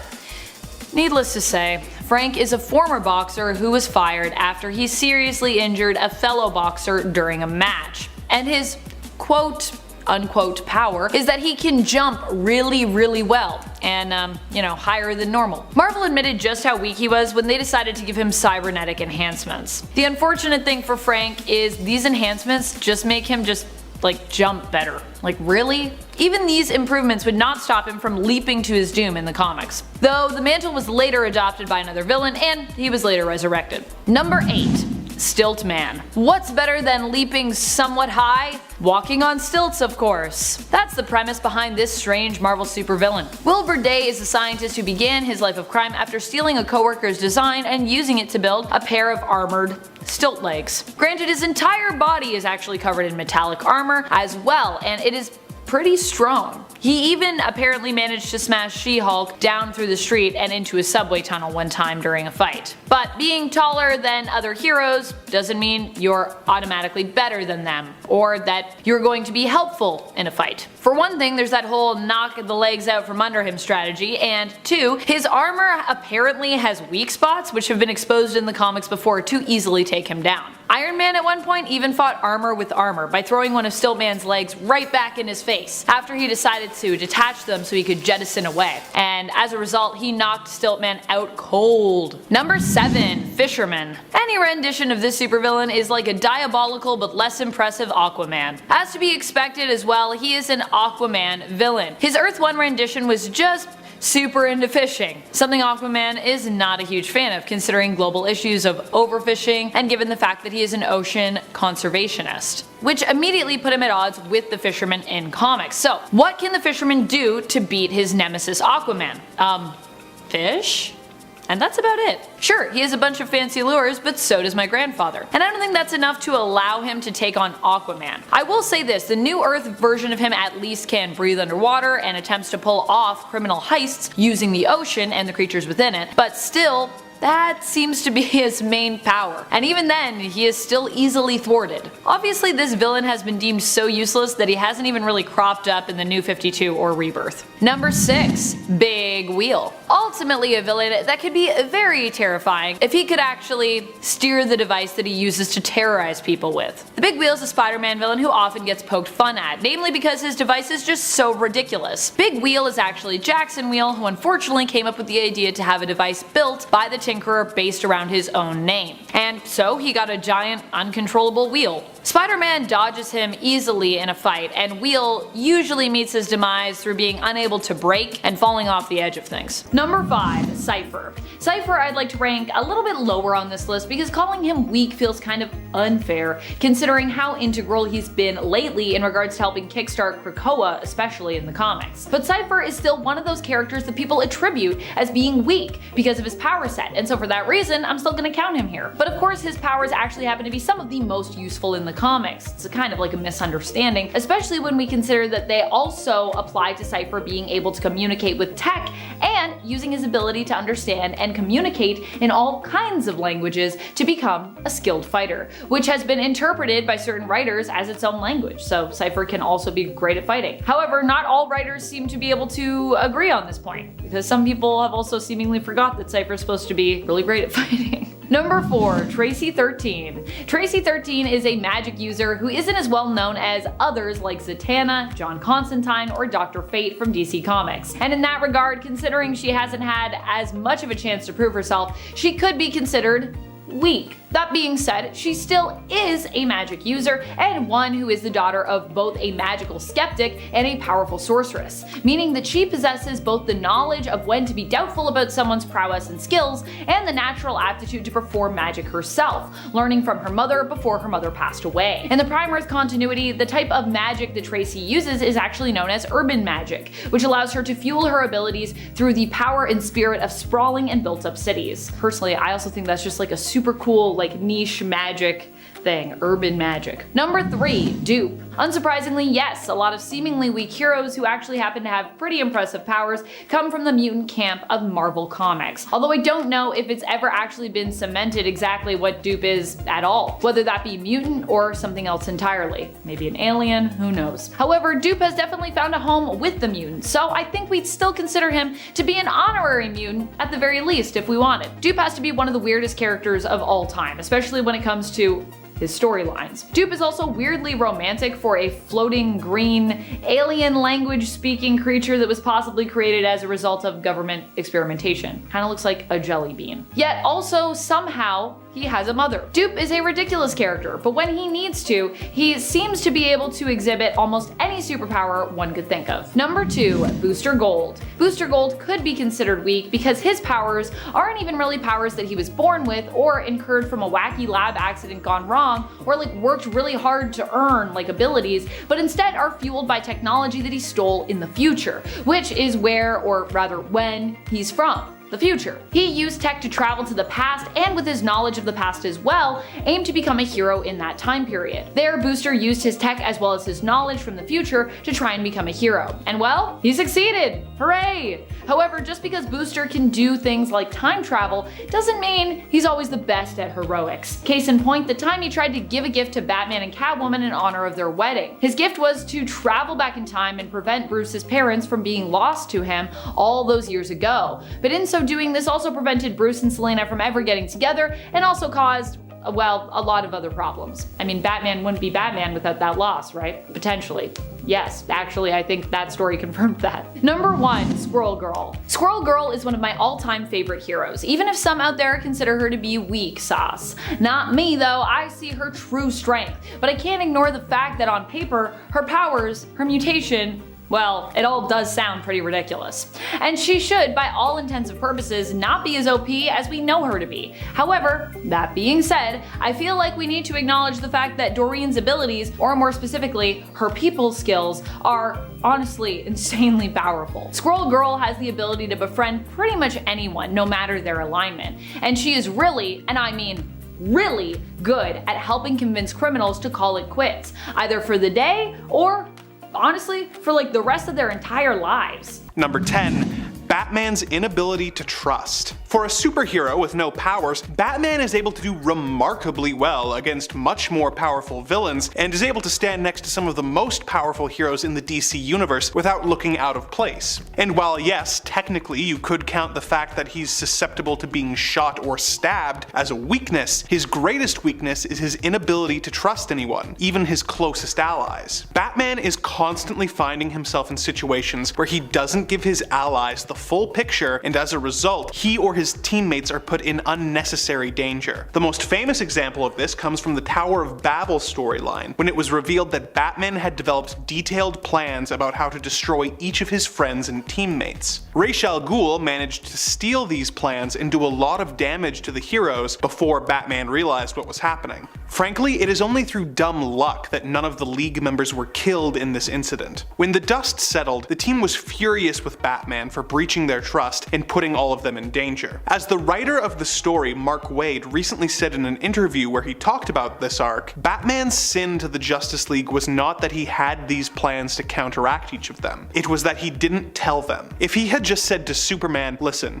just in case you want to know, I have a backup in case you ever go nuts, Superman would go, awesome, that's good to hear. This is a lesson that Batman has yet to really absorb, despite the amount of times his secrecy has blown up in his face, such as when he kept the Batman Who Laughs prisoner under the Hall of Justice without telling anyone. Number 9. Zatanna has to be able to speak. Zatanna is a stage magician who happens to be capable of real magic. She is capable of casting powerful enchantments that can range from turning enemies into rabbits or erasing their memories. She casts these spells by saying what she wants backwards. For example, when she wants to turn rain into flowers, she says Niar Semo Keb Suru Wolf. The one limitation on this power is that to cast these spells, she has to be able to speak the incantations. So, unlike other magic-wielding characters like, say, Doctor Strange, who could cast a spell by wordlessly waving their hands, if someone manages to gag Zatanna, she is incapable of doing anything to further defend herself, as happened when she was captured by the Joker, who slit her throat and threw her into a water tank. However, she was eventually able to heal herself by using blood magic and writing the spell backwards in her own blood. Number 8. Daredevil's radar sense gets confused. When Matt Murdock was a young boy, he was hit by a truck that was carrying a radioactive isotope. This isotope got in his eyes and blinded him, but also heightened his other senses, allowing him to develop his trademark radar sense, which helps him navigate the world and fight crime as Daredevil. While this does give him several advantages, it is also prone to being overstimulated by kinda random things. For example, if he ends up underwater, he can easily lose his bearings and have trouble telling up from down. Even worse though is his weakness to rain. This weakness is kinda inconsistent, as in other versions of the character, like the Ben Affleck movie, rain allows him to see things more clearly, but in the comics it is a serious handicap for the character. In issue 25 of the 2011 Daredevil series, Matt is fighting a villain named Ikari who has a similar radar sense. The fight leads them to a sporting goods store where Matt's narration reveals that he has always been worried that a villain will someday think to use a sprinkler system against him, as rain negates his sense of smell, overwhelms his hearing, and makes his radar sense practically useless, cutting his by 95%. Considering how often it seems to rain in Marvel's New York and how dependent Daredevil is on his radar sense, this is a pretty rough weakness. Number 7. Black Canary if she gets a sore throat. Dinah Lance is the second hero to use the alias of Black Canary, with her mother being the first. While her mother was limited to being a capable hand-to-hand fighter and being able to train canaries to do amazing feats, her daughter has the ability to unleash the powerful canary cry. How she manages this varies depending on the continuity, with it sometimes being a byproduct of a wizard's curse, and sometimes being due to her carrying the metahuman gene. But what the power does remains consistent. The canary cry allows Dinah to control her vocal cords to generate a powerful sonic attack that can deafen her opponents, and when she really lets loose, can destroy metal and even kill people. However, she needs to be in good vocal health to achieve this, and if she ever has laryngitis, she is unable to unleash the canary cry. However, even without the cry, she is one of the best martial artists in the DC universe, so she still manages okay. Number 6.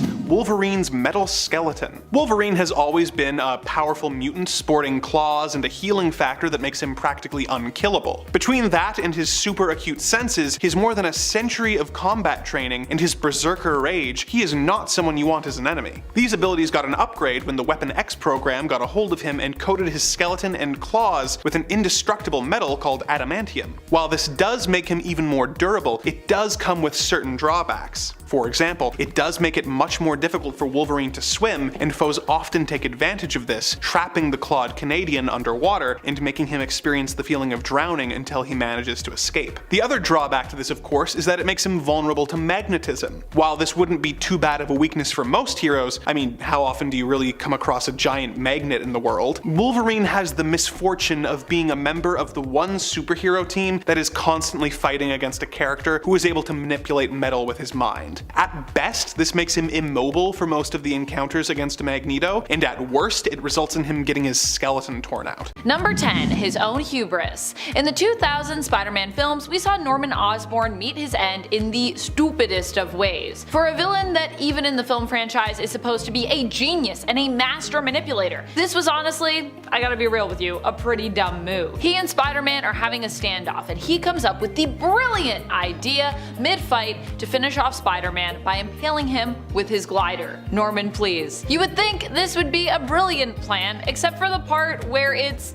well, not. You see, the problem is that Green Goblin is just behind Spider-Man, meaning that the glider would impale him too. This becomes more of an issue when he goes for it and Spider-Man, possessing, you know, Spidey sense and being pretty quick to react to an attack, just jumps out of the way, leaving Green Goblin in the way of his own glider and resulting in him impaling himself and dying. Nice one, Norman. I mean, you can't even blame Spider-Man for that one, that's just you did that to yourself. And friends, before we move on to our next spot on this list, if you love what we do here at Top 10 Nerd, be sure to show us you love us, feed that algorithm by clicking that like button. Number 9, always wins. Iska isn't necessarily a villain in the comics, but she has leaned that way in some more recent stories in the last few years. Initially, she was on the side of Arakko, which, while not inherently bad, were fighting against the mutants of Krakoa, of Earth, and also were allied with the Daemons of Amenth.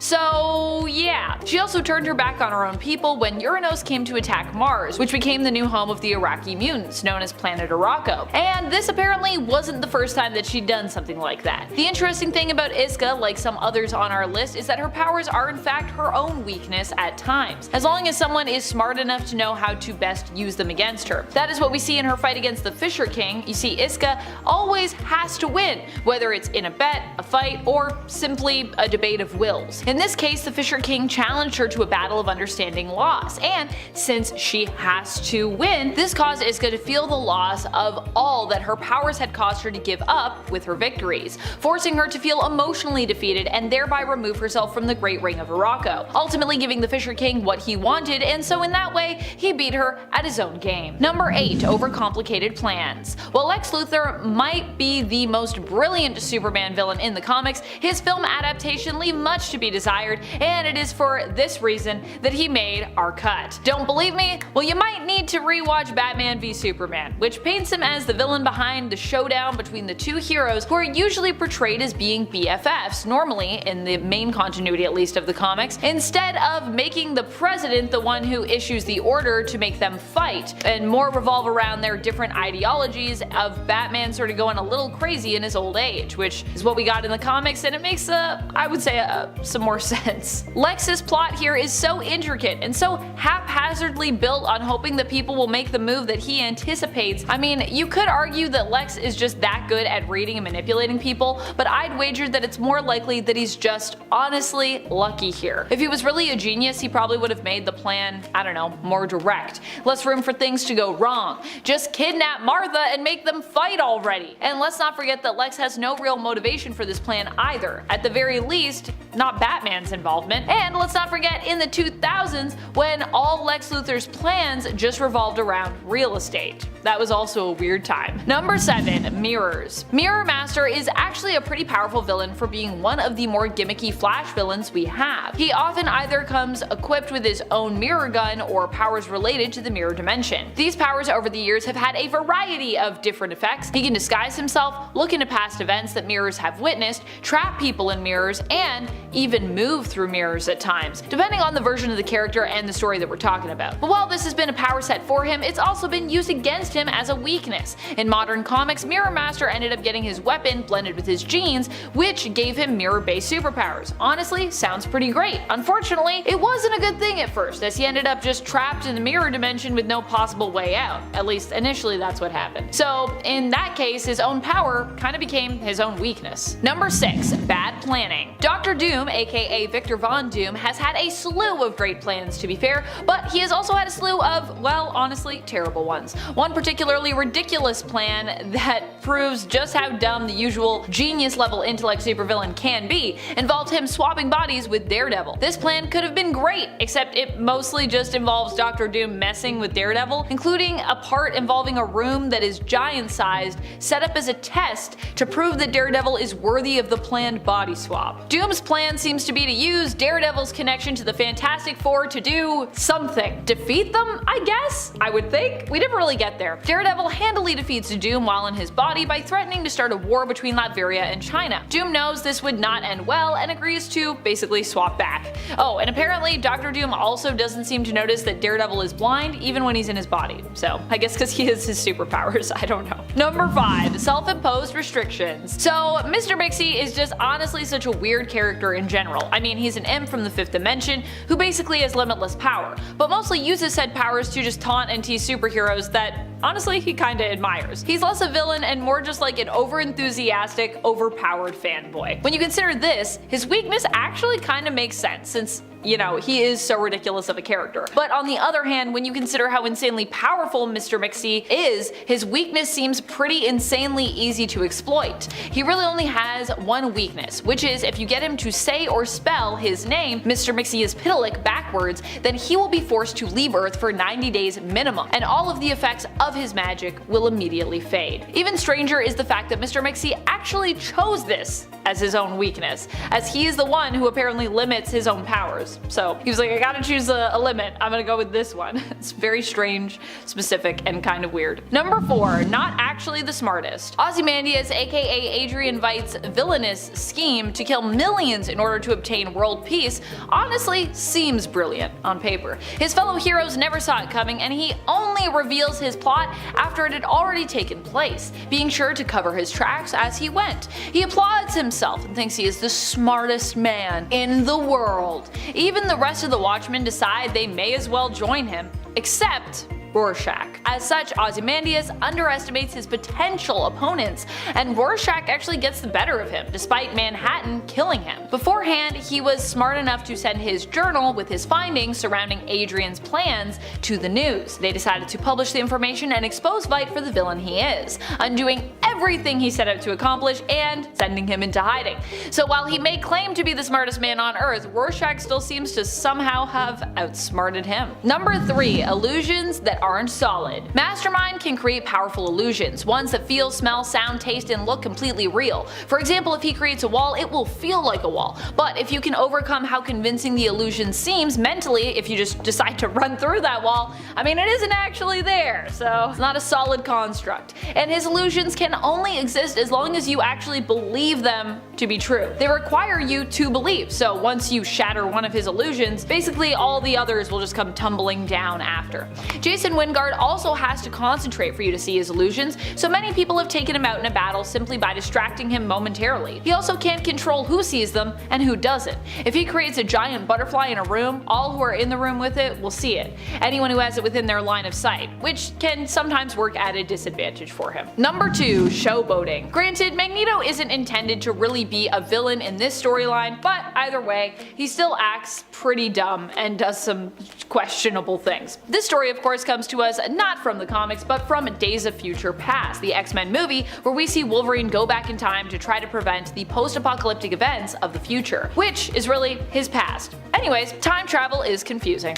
Magneto is trying to help prevent this future as well, and aims to kill Mystique in order to do so before an event can take place where she is caught on camera and basically terrifies all of humankind, causing the huge war between humans and mutants, which leads us of course to the future, which is, like I said, Wolverine's past in his mind. When this fails, Magneto decides to take control of Trask's Sentinels and have them kill the president. Not a terrible idea, until he decides to fly in and drop a stadium on the lawn of the White House and confess publicly on television that he, a mutant, was responsible for all of this destruction. Wasn't the whole point of you trying to do this initial plan to avoid what you just did? Magneto, please. Number 1, her own suit. Asbestos Lady's own suit is made out of fireproof material, but that material is, well, asbestos. This is why Asbestos Lady would later on actually die, because of her own suit, which was also said to give her cancer. Of course, Asbestos Lady was a product of her time, which is why her suit was made out of this material, which back then we didn't actually know was that dangerous. So sadly, her weakness is kind of just a product of the time period. Number 4, Asbestos. Johnny Storm, the Human Torch, was one of my favorite superheroes as a kid. He can create, absorb, and manipulate fire, which is pretty awesome. His Nova Flame is hot enough to vaporize the particles of anything in his way, except of course for asbestos. Now, thankfully in our modern world we know that asbestos is pretty incredibly toxic, and it's totally banned across most of the world. But you see, back when the Human Torch was first created in 1963, it was used to insulate pipes and wires, soundproof rooms, and even make cheap garden furniture. And the Human Torch was wide open to asbestos-based attacks. Specifically though, the Torch has found himself going up against villains based on the stuff: Asbestos Lady and Asbestos Man. Both of these villains made use of asbestos-based outfits or armor and tools of the trade. But like I said, we know this stuff to be incredibly toxic, but we didn't know that then. So as time went on,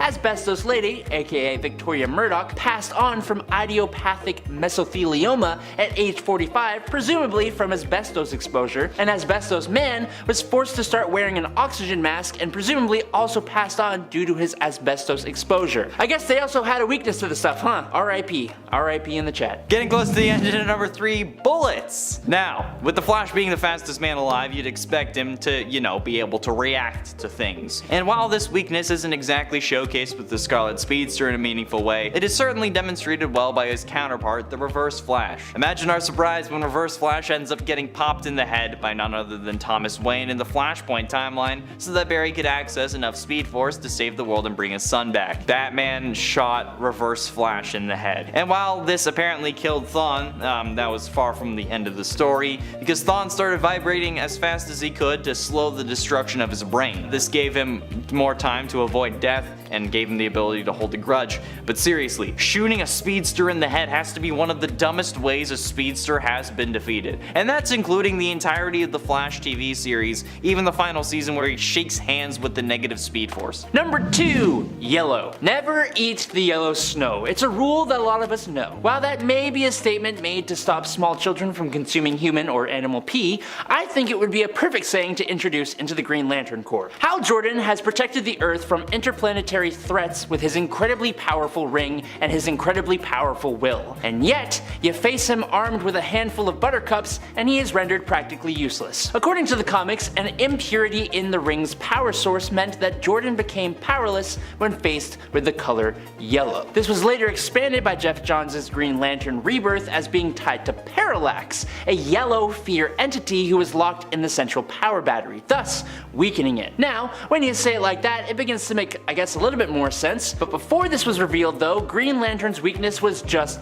dumb. And it still kind of is. This is no more evident than in All-Star Batman and Robin by Frank Miller, specifically issue number 9 when the Caped Crusader trapped Hal Jordan in a yellow painted room and let a yellow suited Robin go to town on him. And this is all because it's the dumbest weakness we have ever heard of. Bruce Wayne said it himself, so it has to be true. And it was all yellow. And finally, in at number 1, wood. Wow, look at that. Green Lantern number 1 and number 2. Throughout the years, Green Lantern has encountered various weaknesses tied to his powers, okay, like yellow. But one particular vulnerability has been overlooked by most comic writers, mostly because it's specific to the Alan Scott version. Green Lanterns, they use their powers, they use them to fly, communicate in different languages, create energy constructs, or will constructs, I guess, because, green. But you have to balance it out somehow. So in Alan Scott's case, wood was the chosen weakness. It has an explanation, and it stems from the subconscious belief that his abilities couldn't affect the material, and that's literally it. He didn't have the belief that he could do anything to wood, so he couldn't, which just showcases that belief is the most powerful superpower of all, unless you're facing against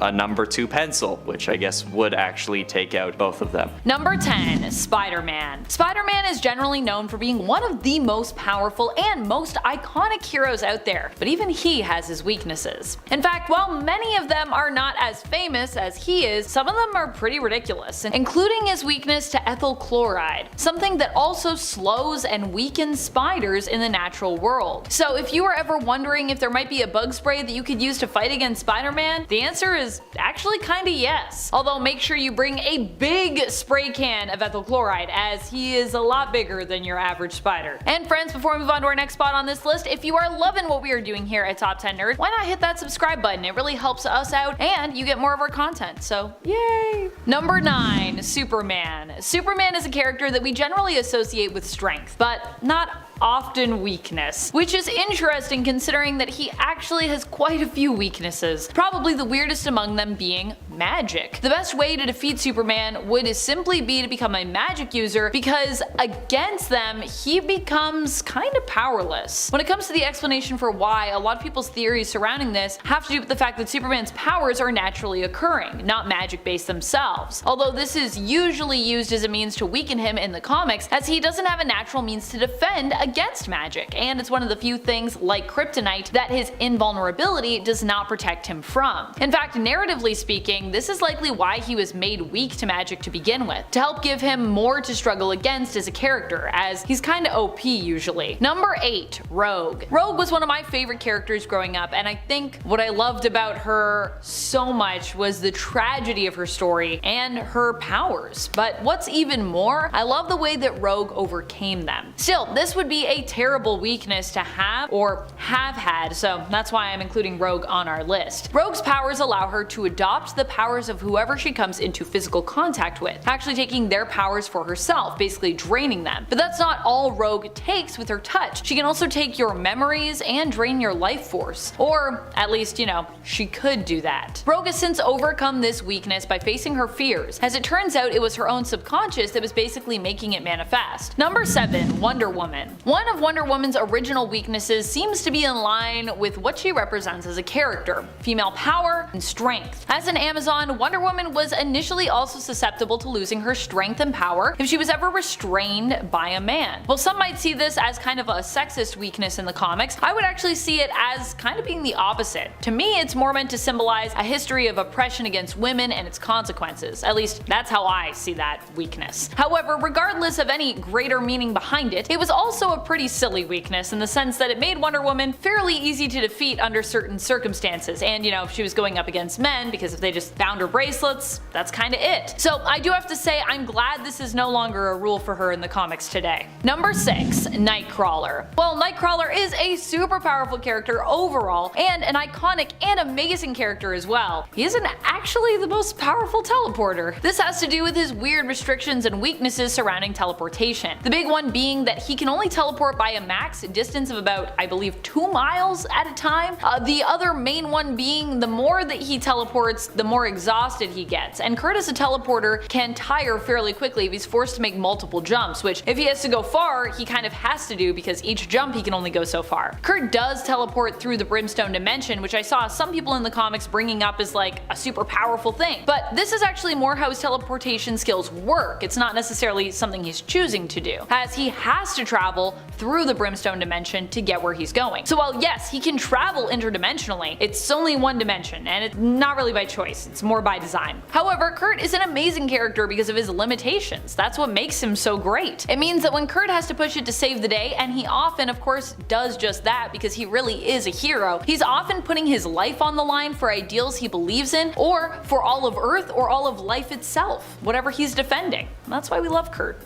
Number 5, Snowbird Can't Leave Canada. When the Inuit goddess of the Northern Lights, Nelvana, needed an agent on Earth to help prevent the return of the evil mystical great beasts, she mated with a human and had the shaman, Michael Two Young Men, use his magic to help deliver the child on Earth. Naria was given a decent grab bag of powers, the most notable of which is the ability to transform into any creature found in the Canadian Arctic. She has used this power to become owls, bears, and even whales, which makes her a formidable force against her enemies. However, due to Shaman not being specific enough when casting the spell that bound her spirit to the land, she is somewhat limited in where she can go. If Snowbird goes or is taken beyond the Canadian borders, she grows weak and sick. The longer she is out of Canada, the weaker she gets, and if she stays out of the country too long, she could even die. This weakness was discovered in Alpha Flight number 12 when the team learned that their leader, Guardian, had walked into a trap set by the evil Omega Flight in New York and teleported to his location to try and save him. Snowbird immediately became emaciated and old and nearly died, and was therefore more of a hindrance than a help in this scenario. Snowbird died in a later comic and was eventually brought back, and as a result, this weakness seems to have disappeared, as she has since traveled outside of Canada and has even left the planet without any ill effects.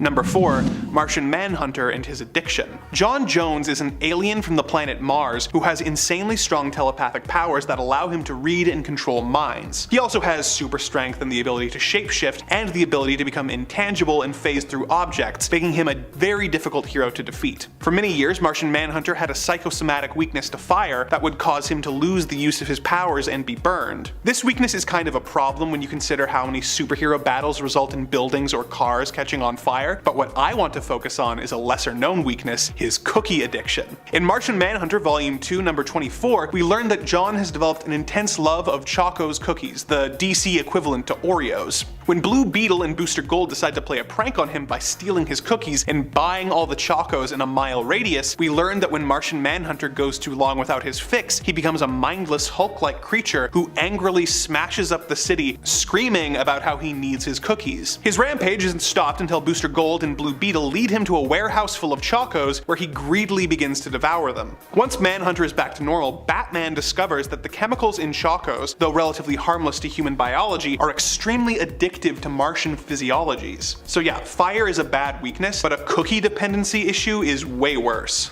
Number 3. Domino suffers from electorophobia. Nina Thurman has the mutant ability to subconsciously manipulate probability when she finds herself in stressful or dangerous situations in order to give herself the best possible outcome. In simpler terms, she's extremely lucky. If she is shot at, she will instinctively know exactly the right way to duck and dodge her way past the bullets, or the enemy's gun might simply jam. She can make the highly improbable happen in order to survive almost any situation, and it has made her a very difficult character to defeat, but not impossible. In Deadpool Volume 4 number 17, the Merc with a Mouth is planning on assassinating one of the X-Men's most vocal critics in order to earn a place on the team. The X-Men of course do not want to be embroiled in this kind of scandal and send Domino to deal with Deadpool. She ties him to a bed and the two talk, with Wade confessing that he is terrified of cows and Domino revealing that she is terrified of chickens. You'd think she was kidding or lying, but later in the issue when Deadpool escapes and goes after the target again, Domino and Wolverine chase after him only to be taken out of commission when crawling through an air vent when they end up face to face with a chicken. Domino is paralyzed with fear and unable to continue on, which delays her and Wolverine long enough for Deadpool to get away. Considering how much poultry seems to affect her, Domino is lucky she doesn't come across them more often. Number 2.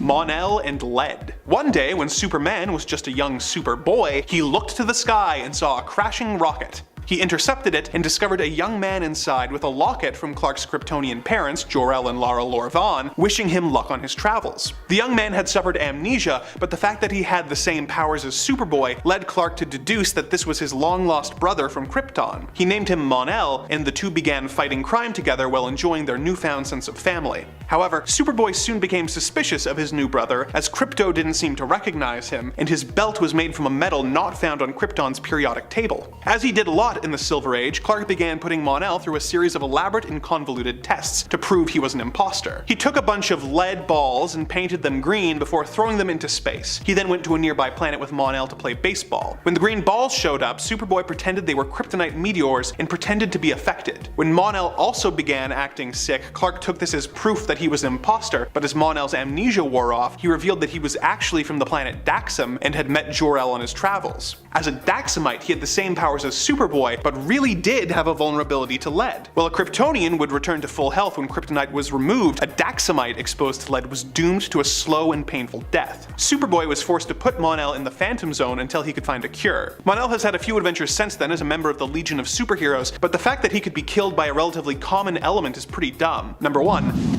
Aquaman gets dehydrated. As the son of a human and an Atlantean, Arthur Curry is capable of some pretty astounding feats. He is able to survive underwater and swim at incredible speeds. He has super strength and expert fighting skills, as well as the ability to control the oceans when wielding the Trident of Poseidon. Oh, and he can also talk to and control fish, an ability that might seem lame until he attacks you with a megalodon. However, he also has a weakness that is pretty silly. If Aquaman doesn't go back in the water every hour, he begins to grow weak and dehydrated. The severity of this weakness depends on who is writing the comic and what continuity you're in, but the Silver Age version of this character was particularly vulnerable. A great example of this is in Superman's pal Jimmy Olsen number 115, when Jimmy developed the same powers as Aquaman. A villain impersonating Superman was able to trick Aquaman and Jimmy into entering a competition where they stayed out of the water for an hour and then crawled through the desert trying not to die, as the fake Superman taunted them with a pitcher of water. For those wondering, Jimmy won the competition and was made the new King of Atlantis. After they defeated the villain, he ceded the throne back to Aquaman, but the fact that Jimmy beat him in a nefarious but fair competition, and by rights is the true King of Atlantis, makes you realize why Aquaman has so much trouble being taken seriously.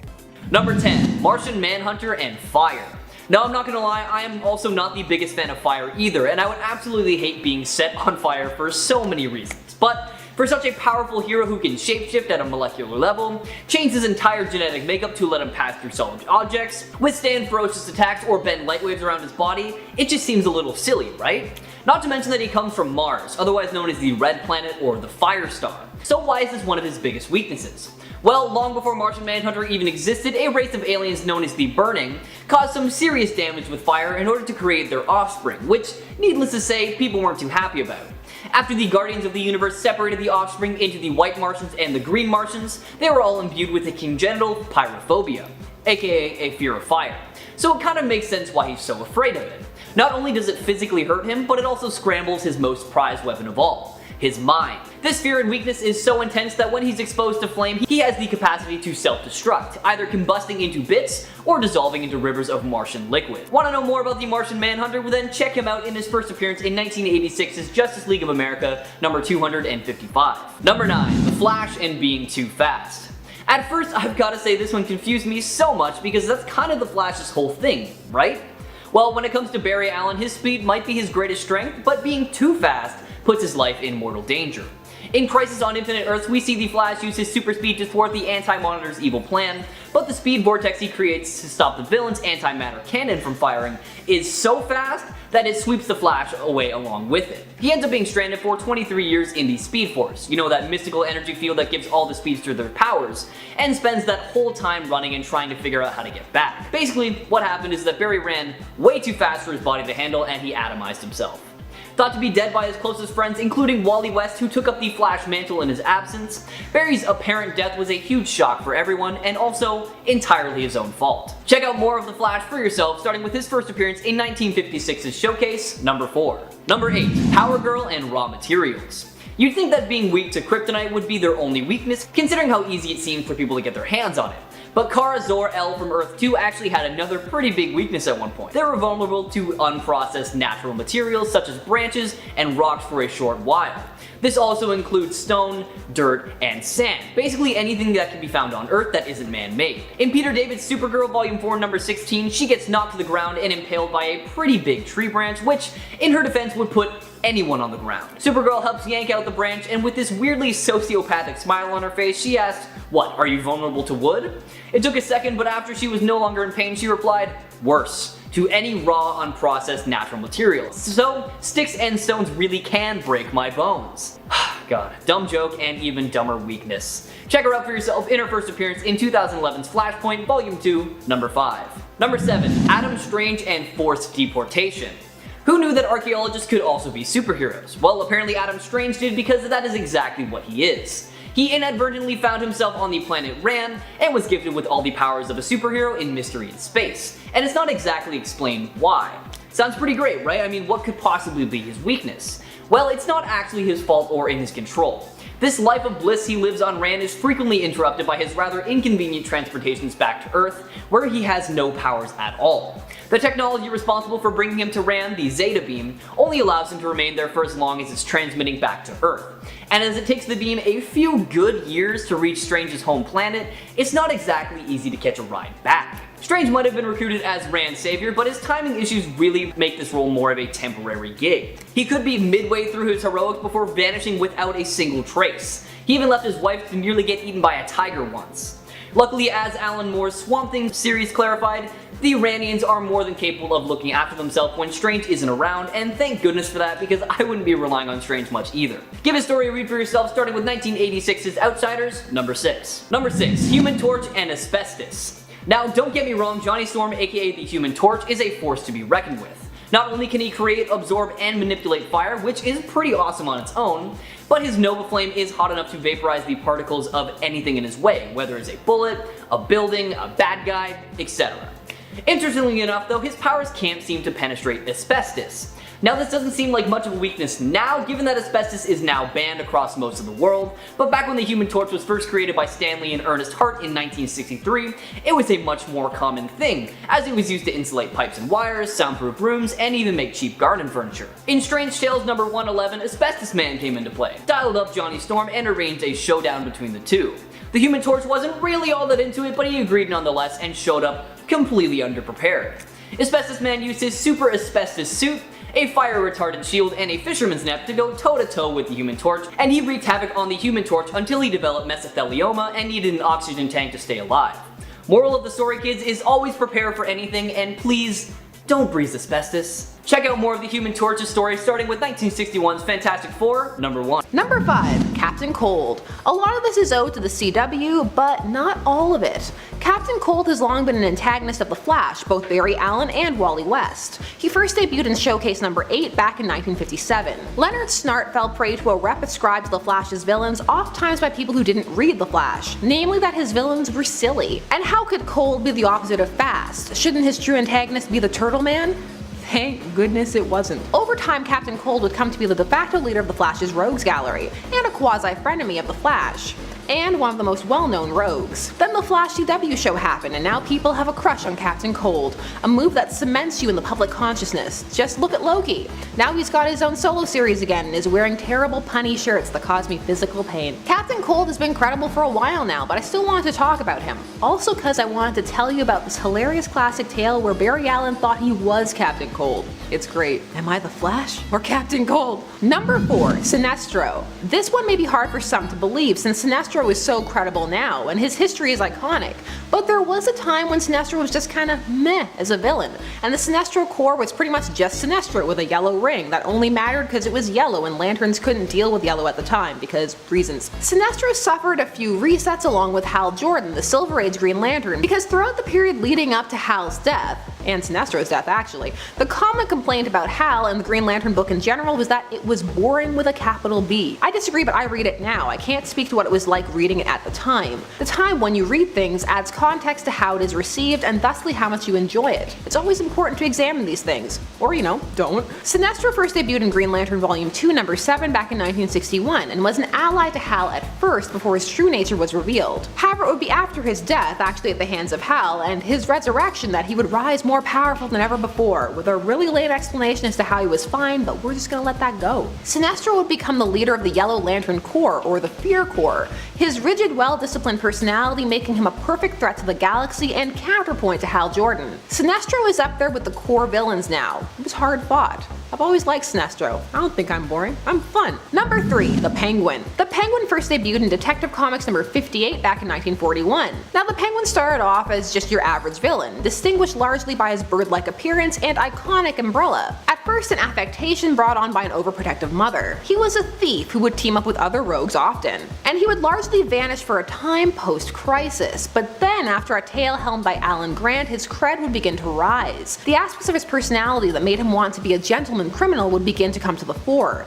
His desire for sophistication, which so contrasted with his appearance, made him an intriguing combination. And he was one of the villains to get the spotlight on the seminal Batman the Animated Series, which would launch the DCEU, that being the DC Animated Universe. Penguin would eventually become the owner of the Ice Club, and cement himself as a villain who had ties to organized crime and was above petty street-level fare. The thing is, he can do both, and he has friends in both worlds. The Penguin is a serious villain. He's always been around, but he's definitely increased his credibility over the years. Number 2, Catman. Na na na na na na na na na na na na na Catman. He first debuted in Detective Comics number 311 back in 1963. He was Thomas Reese Blake, a jungle trapper who turned to crime because he was bored and had run out of money because he wasted it. He actually modeled his costume off of Catwoman, and she was annoyed that he was stepping on her turf as a cat-themed villain. Cause yes, he used to go for cat-themed items as well. He would later adopt an African-styled costume that would always suffer from the fact that he looked like a lame Batman ripoff. But then Gail Simone created the team The Secret Six, and on it was a revamped version of Catman. You know, one of those attempts to make a character hardcore and awesome. Only it actually worked, largely because it acknowledged his lame past and made fun of it. Now Blake was a grizzled cat lover, yes, but no longer a hunter of them. He was a loner and a reluctant leader. He was also bisexual, which you find out because Gail Simone was tweeting about it, and about how she was gonna make it canon next time she wrote the book. Everybody on Twitter has a chance to turn to J.K. Rowling. Still, I mean, it was pretty obvious that he had a thing for Deadshot. What Secret Six really did for Catman was it made him interesting and detailed him, and I'm a sucker for him in The Huntress. Hero villain things, sign me up. He's now been permanently upgraded to cool, or so it seems, and he even kept that costume for a bit. Now that's a feat. And number 1, the Riddler. Now some of you may be going, hold up, come on. But hear me out. The Riddler first debuted in Detective Comics number 140 back in 1948.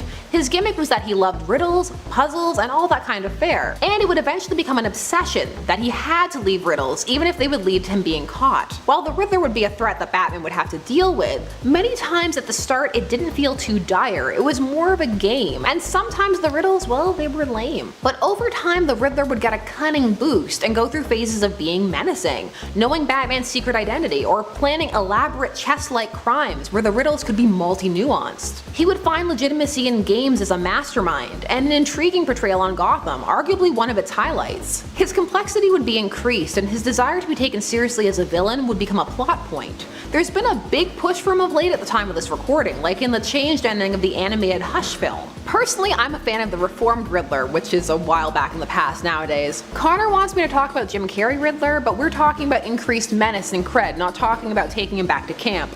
Although there are some moments there, hints of darkness, that made me wish that had been played that way the entire film. The Riddler's definitely up there with being able to be a threat to Batman on multiple fronts now, and is finally a villain other villains take seriously as well. Number 10, Mind-Boggler. I mean, Mind-Boggler only lasted a few short years as a character, and only lasted a few short issues on the Suicide Squad team, but she really should have been so much better than she was. Mind-Boggler's powers allowed her to control the minds of others, and were so powerful that she could actually use them to get a target to do her bidding by making them basically hallucinate, creating illusions in their mind that made them believe they were doing one thing when in reality they were doing something completely different. Unfortunately, because she had humiliated Captain Boomerang in retaliation for him mistreating another member of the team, he let her get gunned down while on a mission, and then kind of just claimed after that he had simply arrived too late to help her.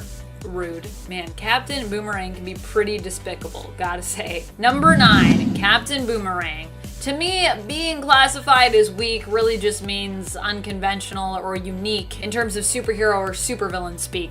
It just means your skills are more specialized in usually a very niche area. With Captain Boomerang, that niche area is throwing things, often boomerangs. Captain Boomerang comes armed with various different kinds of boomerangs usually, but he doesn't really have any superpowers except being good at throwing boomerangs, which isn't really a superpower. At least initially in the comics he doesn't have powers. I will admit that the second Captain Boomerang, Owen Mercer, the son of George Harkness, did seem to also display the ability to tap into the Speed Force, but it should also be acknowledged this likely comes from his relation to the Allen and Thawne family tree on his mother's side, not the OG Captain Boomerang side of the family, the Harkness side.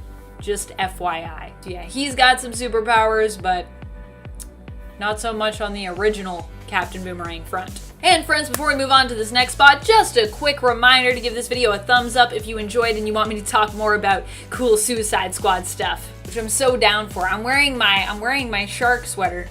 I'm all ready for that King Shark Facts Part 2 list whenever you are. Number 8, Karen Grace. Karen was an original member of Task Force X and first appeared alongside the team in The Brave and the Bold. She was a love interest of Rick Flagg's, and the two were in a relationship together, but their other teammates, Jess Bright and Hugh Evans, also had a thing for Karen, so Rick asked that she keep their relationship a secret. to maintain the harmony of the team. In the end, their relationship was revealed, which did create a split in the team, and it resulted in the apparent death of both Hugh and Jess. Karen would continue on past her original appearance in Brave and the Bold, and would go on to appear as a team member in the original run of Suicide Squad out of the 80s. She was skilled in combat and espionage, and was the team's medic originally. She and Rick would have a son together, but she would later become resentful of Rick, and then join the Manhunters in secret, later betraying Rick, but then ultimately sacrificing herself in the end to save him, and double-crossing the Manhunters in the end there. Karen became more of a badass as time went on, but in the end, she was still a pretty squishy human, so yeah. Number 7, Plastique. Plastique has appeared a few times with the Suicide Squad as a team member. She is a Canadian extremist known for terrorizing nations. Plastique has attempted to blow up multiple places of import, including the Statue of Liberty in New York City and the Canadian Parliament buildings in Ottawa. Pretty much all of her attempts to cause harm to political leaders or monuments, though, have been thwarted and usually lead to her imprisonment, and later led to her recruitment onto the Suicide Squad. Plastique is one of those members who could be really cool, but is just always kind of set up to fall flat, allowing her to become more well known for failing than succeeding. Initially, she just had knowledge of explosives, but she was later given powers which allowed her to create explosive blasts on her own. I don't know what this is. I guess if I was gonna do an explosive blast, this would be my move for that as a power. Number 6, Okondo. Admittedly, Okondo's powers were actually pretty cool, but he didn't really last very long on the team. He first appeared in the 2018 Damage series in issue 1, and as a result of the failed mission he was part of, he ended up in a coma. Okondo's powers allowed him to mimic other animals and their abilities. Along with being able to do this, he also seemed to have knowledge of how best to utilize those abilities and which ones were best for certain situations. Although he didn't apparently know them well enough, it seems, to avoid ending up in a coma, unfortunately. So there's that. Poor Okondo. So many cool people that are short-lived, and then so many people that are mediocre that seem to go on forever in Suicide Squad. That's always interesting to me. Number 5, Yon-Rogg. Yon-Rogg is just one of the most ridiculous villains out there in my opinion. He is from the Kree race and as such has an enhanced physiology, but beyond that he is supposed to be a menacing military leader who at one point threatened Mar-Vell, Kree champion and also a military leader. Yon-Rogg was a colonel in the Kree Imperial Army who is extensively trained in both armed and unarmed combat, and the Kree themselves are known for their military prowess and excellence as well as advanced tech. But for some reason, Yon-Rogg is rarely successful in his plots to defeat either Mar-Vell or later on one of his successors, Carol Danvers. Yon-Rogg for a brief time was known as Magnetron, being revealed to have survived the Psyche Magnetron explosion and gained his own powers as a result. Because of course Carol also gained her powers from that, but then later we learned she was also part Kree, but anyways, moving along. At one point, Yon-Rogg tries to call home to the Kree Empire and attempts to make a deal with them, but not even they are willing to take him seriously, having seemingly forgotten who he was after all these years, with him likely having been presumed dead after going MIA. Yon-Rogg call home. Home says, no, we don't want any of that. Bye. Number 4, Paste Pot Pete. Peter Petruski developed this incredibly strong glue that could have been the key to a long, prosperous, money-filled life if he had decided to sell it, or develop it further, or heck, even be a hero with it. The glue was handy, he could have been someone, but instead this big old dingus became a criminal. But what's even better is that not only did he rob himself of a bright, non-criminal future, since he decided to call himself Paste Pot Pete, and his main shtick was frickin' glue, he became the laughingstock of all the villains. Except for maybe Stiltman. Sure, Peter did turn things around slightly when he changed his name to Trapster, but like, not really. The damage was done. His glue could be useful in so many different ways, not even just day-to-day stuff, like he could have gone into construction or art, and I'm sure he could have even found a way to get into weapons manufacturing, as he even was able to develop a weapon for firing the glue, but no, this Goomba squandered it all to become the butt end of a joke. It's a shame. Number 3, Belasco. I mean, Belasco is supposed to be one of the most menacing guys in Marvel Comics, right? He's basically like a demon lord of hell and a former ruler of Limbo, which you know is a hellish dimension, so I don't mean an actual demon lord of hell, but like Limbo's kinda like hell. And I'll grant you that on paper, he does seem pretty scary. But then there is the fact that he also kidnapped a young mutant so he could mold her into his own weapon, and she ended up kicking his butt, so as she rightfully should. Now granted, this young mutant wasn't just anyone, it was magic, and we all know that Illyana is a straight up powerhouse, a force to be reckoned with. But the hilarious part is that Belasco is so egotistical that he thought he could just turn magic into whatever he needed her to be, using her, and in the end, he kind of created his own worst enemy by ever bringing her to Limbo to begin with, so yeah. And at number 2, Mr. Mxyzptlk. Now, hear me out. I need to make it clear that I am actually a big fan of Mr. Mix. He's really cool and just a blast to read, but as a villain, he's not exactly the greatest of them. He doesn't do more than be a pest to Superman, and is even a pest to Superman's villains, mainly Lex Luthor. He has benefited Superman way more than he's hindered the guy. He is kind of worthless as a villain, I'm sorry. But that doesn't change the fact that he is one of the most powerful guys around, being a reality warping 5th dimensional imp. He's just responsible with his reality warping powers because he knows the damage it could cause. But that essentially means he isn't really a huge threat. We have seen his same powers but in the hands of an actual villain when we got the Emperor Joker storyline, and that pretty much shows us exactly the kind of things Mr. Mix is actually capable of. It's a lot, but he doesn't do any of that. Instead, he just tries to give the Man of Steel a bit of a headache, which he does succeed at doing. Still, being Superman's #1 fan makes him kind of a useless villain, but I am open to being corrected in the comments. Number 1, Sleaze. Sleaze. Wow. I mean, I think it's hilarious how much evil Sleaze could really be doing as a villain, like on like a huge scale, considering how powerful he is, and yet he chooses to basically just be like a huge creep instead, which you know, is definitely evil in its own way, but it's still on a much smaller scale. That's interesting to me. You might know Sleaze from one of his sleaziest plots. To get back at Darkseid, he planned to force Big Barda and Superman to make a special tape. I can't say it on YouTube, but you know what I mean. He hoped to make enough money to build himself an army which he could use to then get revenge on Darkseid for banishing him. I don't even really know how that would work, because then you'd have American dollars and like, can you use those in space, and or was he gonna make a human army? Because that probably wouldn't be too great against Darkseid. Sleaze himself, however, he's a new god, so even without capturing Big Barda or her Mega Rod, he could probably be operating much more high-level schemes and even possibly threatening the entire Justice League. But because he's mainly just a huge creep, he usually just comes up with the weirdest, grossest plots, and fortunately is stopped at almost every corner. Thank goodness. I mean, not every corner, but almost every corner. What a gross character.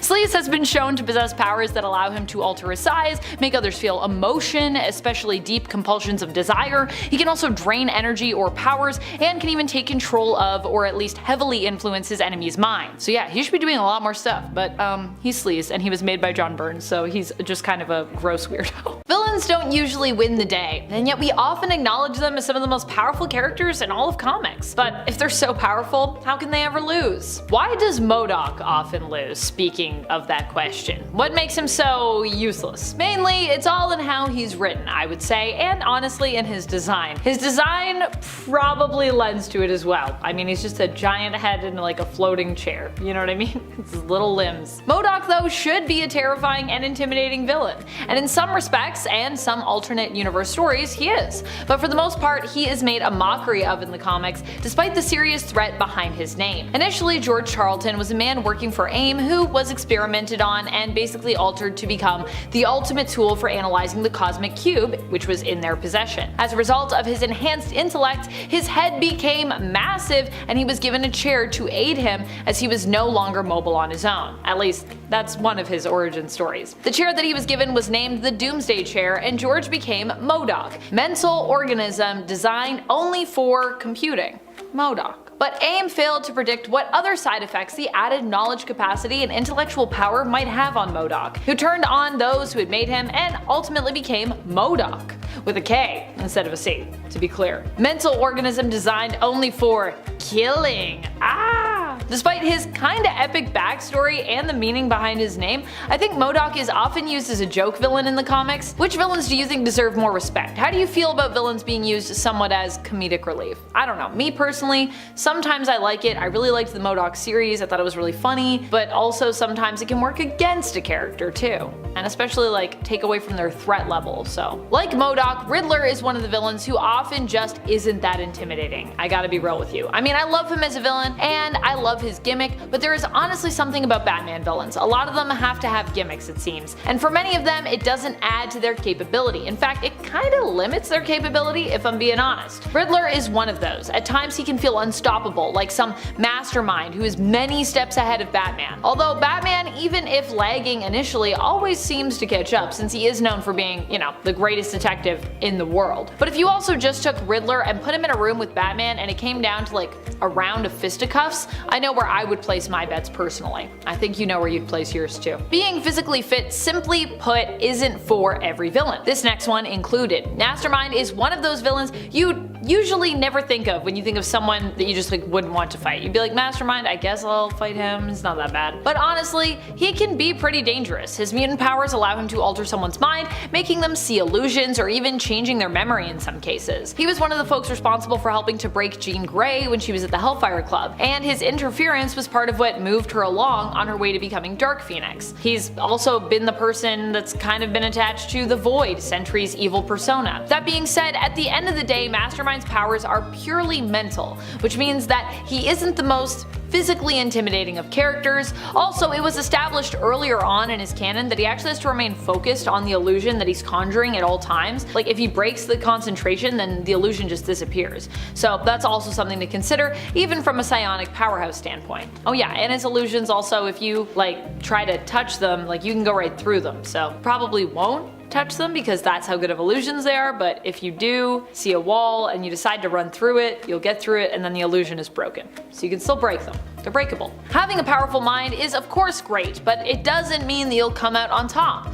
Look, Brainiac 5 is often presented as being allergic to Earth's germs, so while he is a powerhouse when it comes to how much knowledge he has and therefore what he can get done, the fact remains that if he decides to come to Earth to face Superman, which is where admittedly Superman usually is, Brainiac can't even really leave his ship. While not all versions of the character turn him into a physical weakling, more have than haven't, ultimately. For the most part, he's a villain whose power is his intellect, not his strength and prowess as a fighter. So while he's still an iconic and dangerous Superman villain, in a one-on-one fight, in most instances, Superman easily takes it. Number 5. Arcade. Who is Arcade, and what makes him so seemingly great and dangerous? And does he own an arcade? No, not really. But what does make him great and dangerous is probably his creativity, and his genius intellect. Arcade doesn't have any powers of his own, but instead crafts death traps in a place that he calls Murder World, typically a place that he builds with his own resources and his own manipulations. He does this by holding hostage people that his employees, or his victims,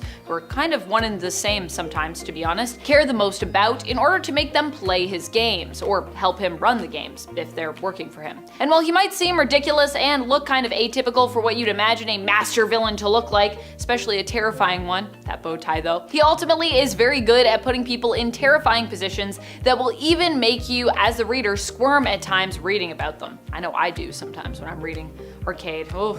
He's kind of creepy. Number 4, Killer Moth. Killer Moth never comes out on top, which is why a lot of people consider him to be a weaker villain in the DC canon. But at the same time, he should actually be capable of so much more, which is why I included him here on this list. And there have been a few times that he's proven that he could do more. Killer Moth shares similarities with the esteemed and accomplished hero Batman. Both are fans of using gadgets to enhance their fighting prowess and make up for areas where they otherwise might lack, due to basically neither of them having superpowers. The problem with Killer Moth is simply that he doesn't understand how to best utilize his gadgets and equipment, which is why he is usually very quickly defeated as opposed to becoming a serious threat. Number 3, Weasel. Weasel is Jack Hammer, once the ally of Deadpool turned villain against him. His abilities had more to do with getting weapons and getting them into the hands of certain people who needed them. He was basically a glorified arms dealer when we first got to know him, helping to outfit Wade. Eventually, Weasel saw the people he was allied with as his enemies and decided to turn on them, becoming known later as Patient Zero, an alias he took up. He was a pretty ruthless villain, but at the same time, he isn't actually known for having any specifically inherent powers. Even when he was powered, I would say that that was not really what made him so dangerous. What makes him so dangerous is his ability to manipulate situations and, with his genius intellect, turn people against one another. Despite the fact that Deadpool did his best to save Weasel before he ended up perishing when the Assassin's Guild was looking for him, Weasel still blames Deadpool for everything that had gone wrong in his life, including his recent death and his return to hell. It was then that Weasel was able to make a deal with Mephisto that if he could get Deadpool to be his personal assassin, that he would be able to return to life. Being as wily as Weasel is, he was able to negotiate this into happening, which makes him a pretty dangerous villain for someone who doesn't actually have any superpowers currently to speak of. Number 2, Punchline. Punchline isn't super weak, but she is super new, having only been around for a few years in the comics, and so because of this, many people see her as a weaker villain, being a new kid on the block. You know, she hasn't really earned her stripes yet. But at the same time, she shows great potential. One of the things that I think is so impressive about her is how straight up ruthless she seems, preferring to prioritize her own bigger picture over anyone else that she might be working with or working for. That, and she's already shown great aptitude for chemistry and poison/toxin making. Number 1, Bob. Weirdly, but also I guess kinda unweirdly, Bob, who is the initial reluctant ally of Deadpool, ends up also becoming one of his villains.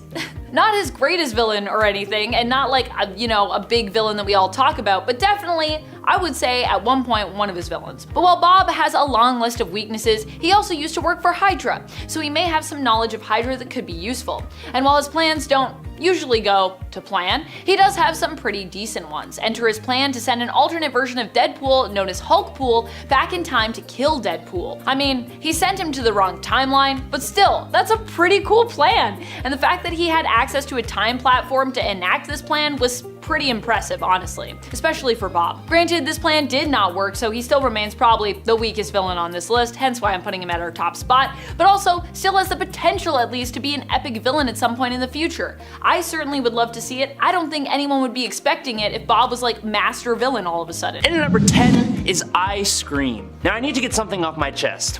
Ice Cream here is a mutant with the ability to transform himself into any flavor of ice cream. Literally any flavor, which gives me so many questions, but he has named himself I Scream, like I as in eyeball and scream. Why? Why not just go with straight up ice cream? Or like I, like the letter, scream. In the comments, give me your ideas for what would be a better ice cream related supervillain name other than eyeball scream. Please, like banana split you in half or something like that, just anything. Either way, Ice Cream was a villain of the X-Men who appeared one time, when he decided he needed to destroy the X-Men using their danger room. He actually got pretty far in that plan, sneaking into the mansion in his melted ice cream form, and was even able to overload Cerebro, taking down Professor X temporarily, before Xavier came back to and lowered the temperature in the room, freezing Ice Cream's ice cream form, which is when a clown turned him into a banana split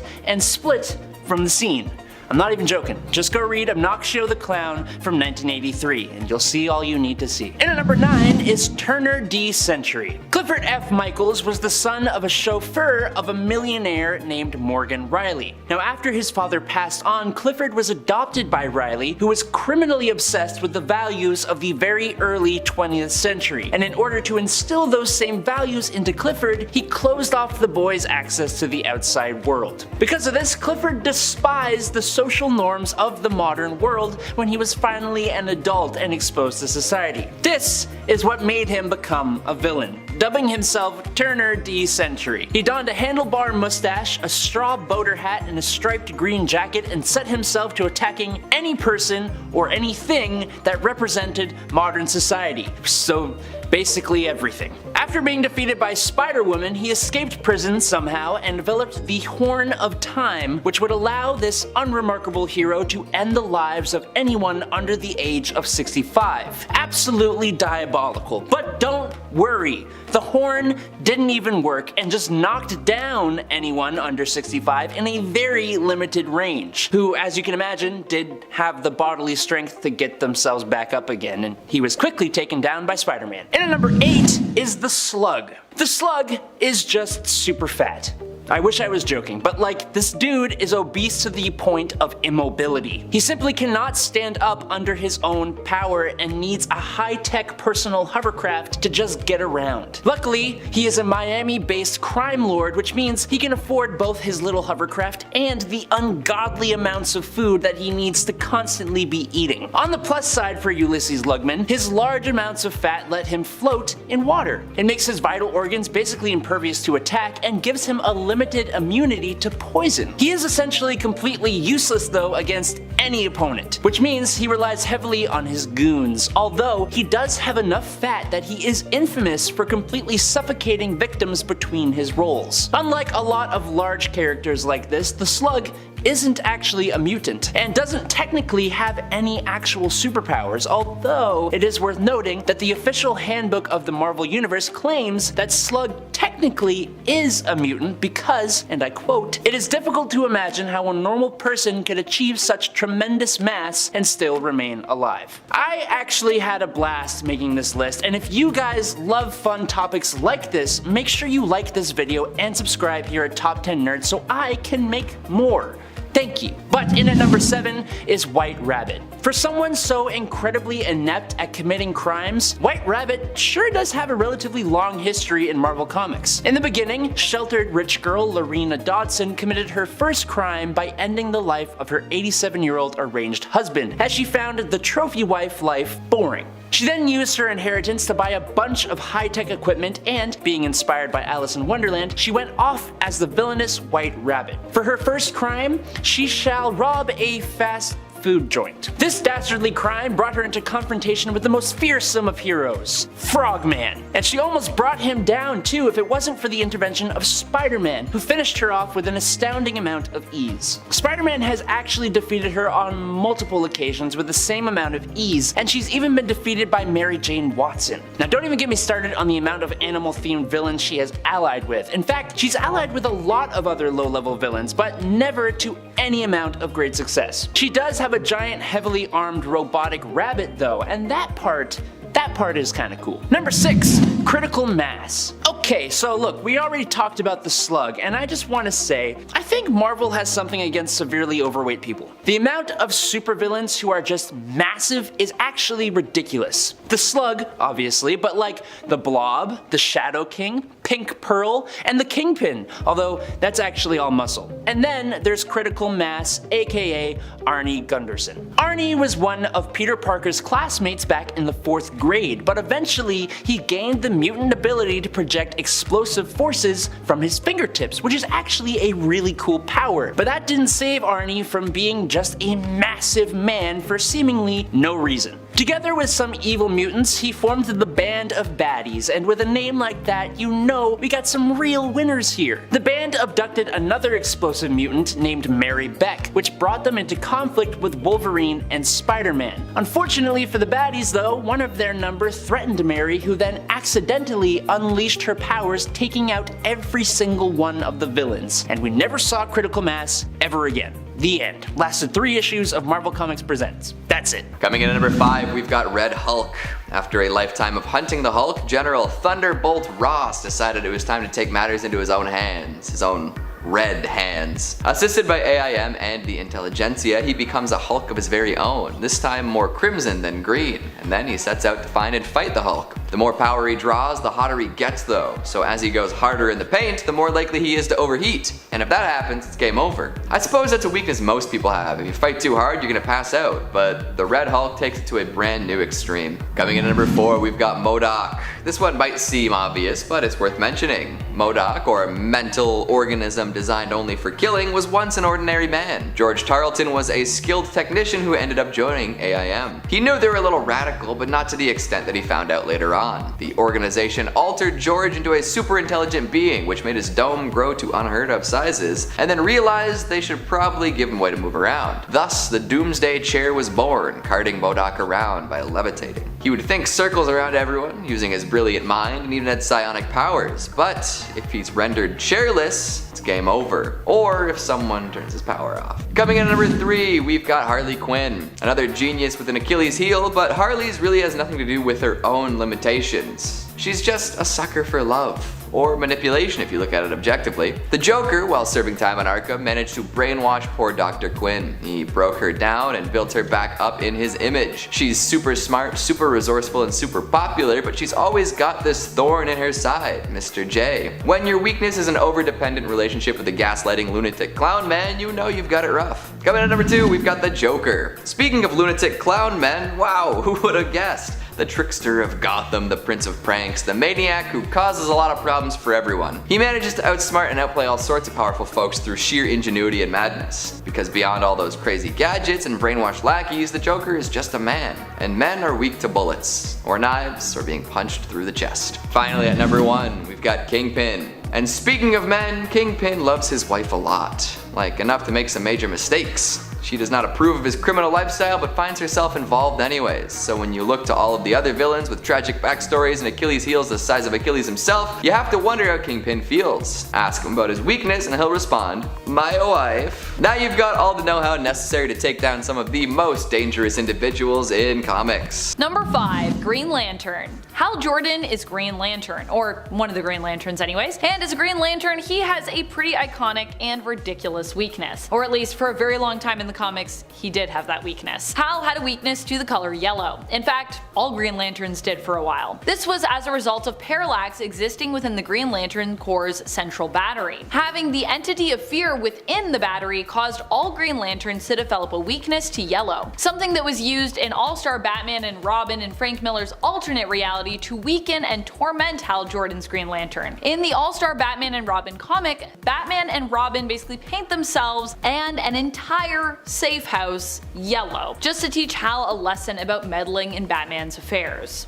Number 4, Black Cat. Black Cat is an anti-hero over at Marvel Comics, who is generally known for being an ally and sometimes romantic partner of Spider-Man. While she typically is shown as being a skilled thief with acrobatic skills and superb training and experience as a fighter, at least that's how she was depicted initially, she doesn't usually have any superpowers to speak of. However, at one point, she did just have straight up powers, and this happened for Black Cat when the Kingpin granted her wish of getting them. However, because this was the Kingpin, it of course did not work out exactly as Felicia had planned. She ended up with bad luck powers, which were extremely useful when fighting an enemy, but not so useful when with an ally or anyone else, as they actually affected not just her opponents, but like anyone who was close to her, which means that Peter suffered from them as well. To make matters worse, Felicia kept her powers a secret from him, which ended up driving a wedge between the two when it came to their romantic and working relationships with one another. Number 3, Green Lantern. Alan Scott used to have a hilarious weakness, similar to someone else on our list actually. Let me know in the comments when and if you figure out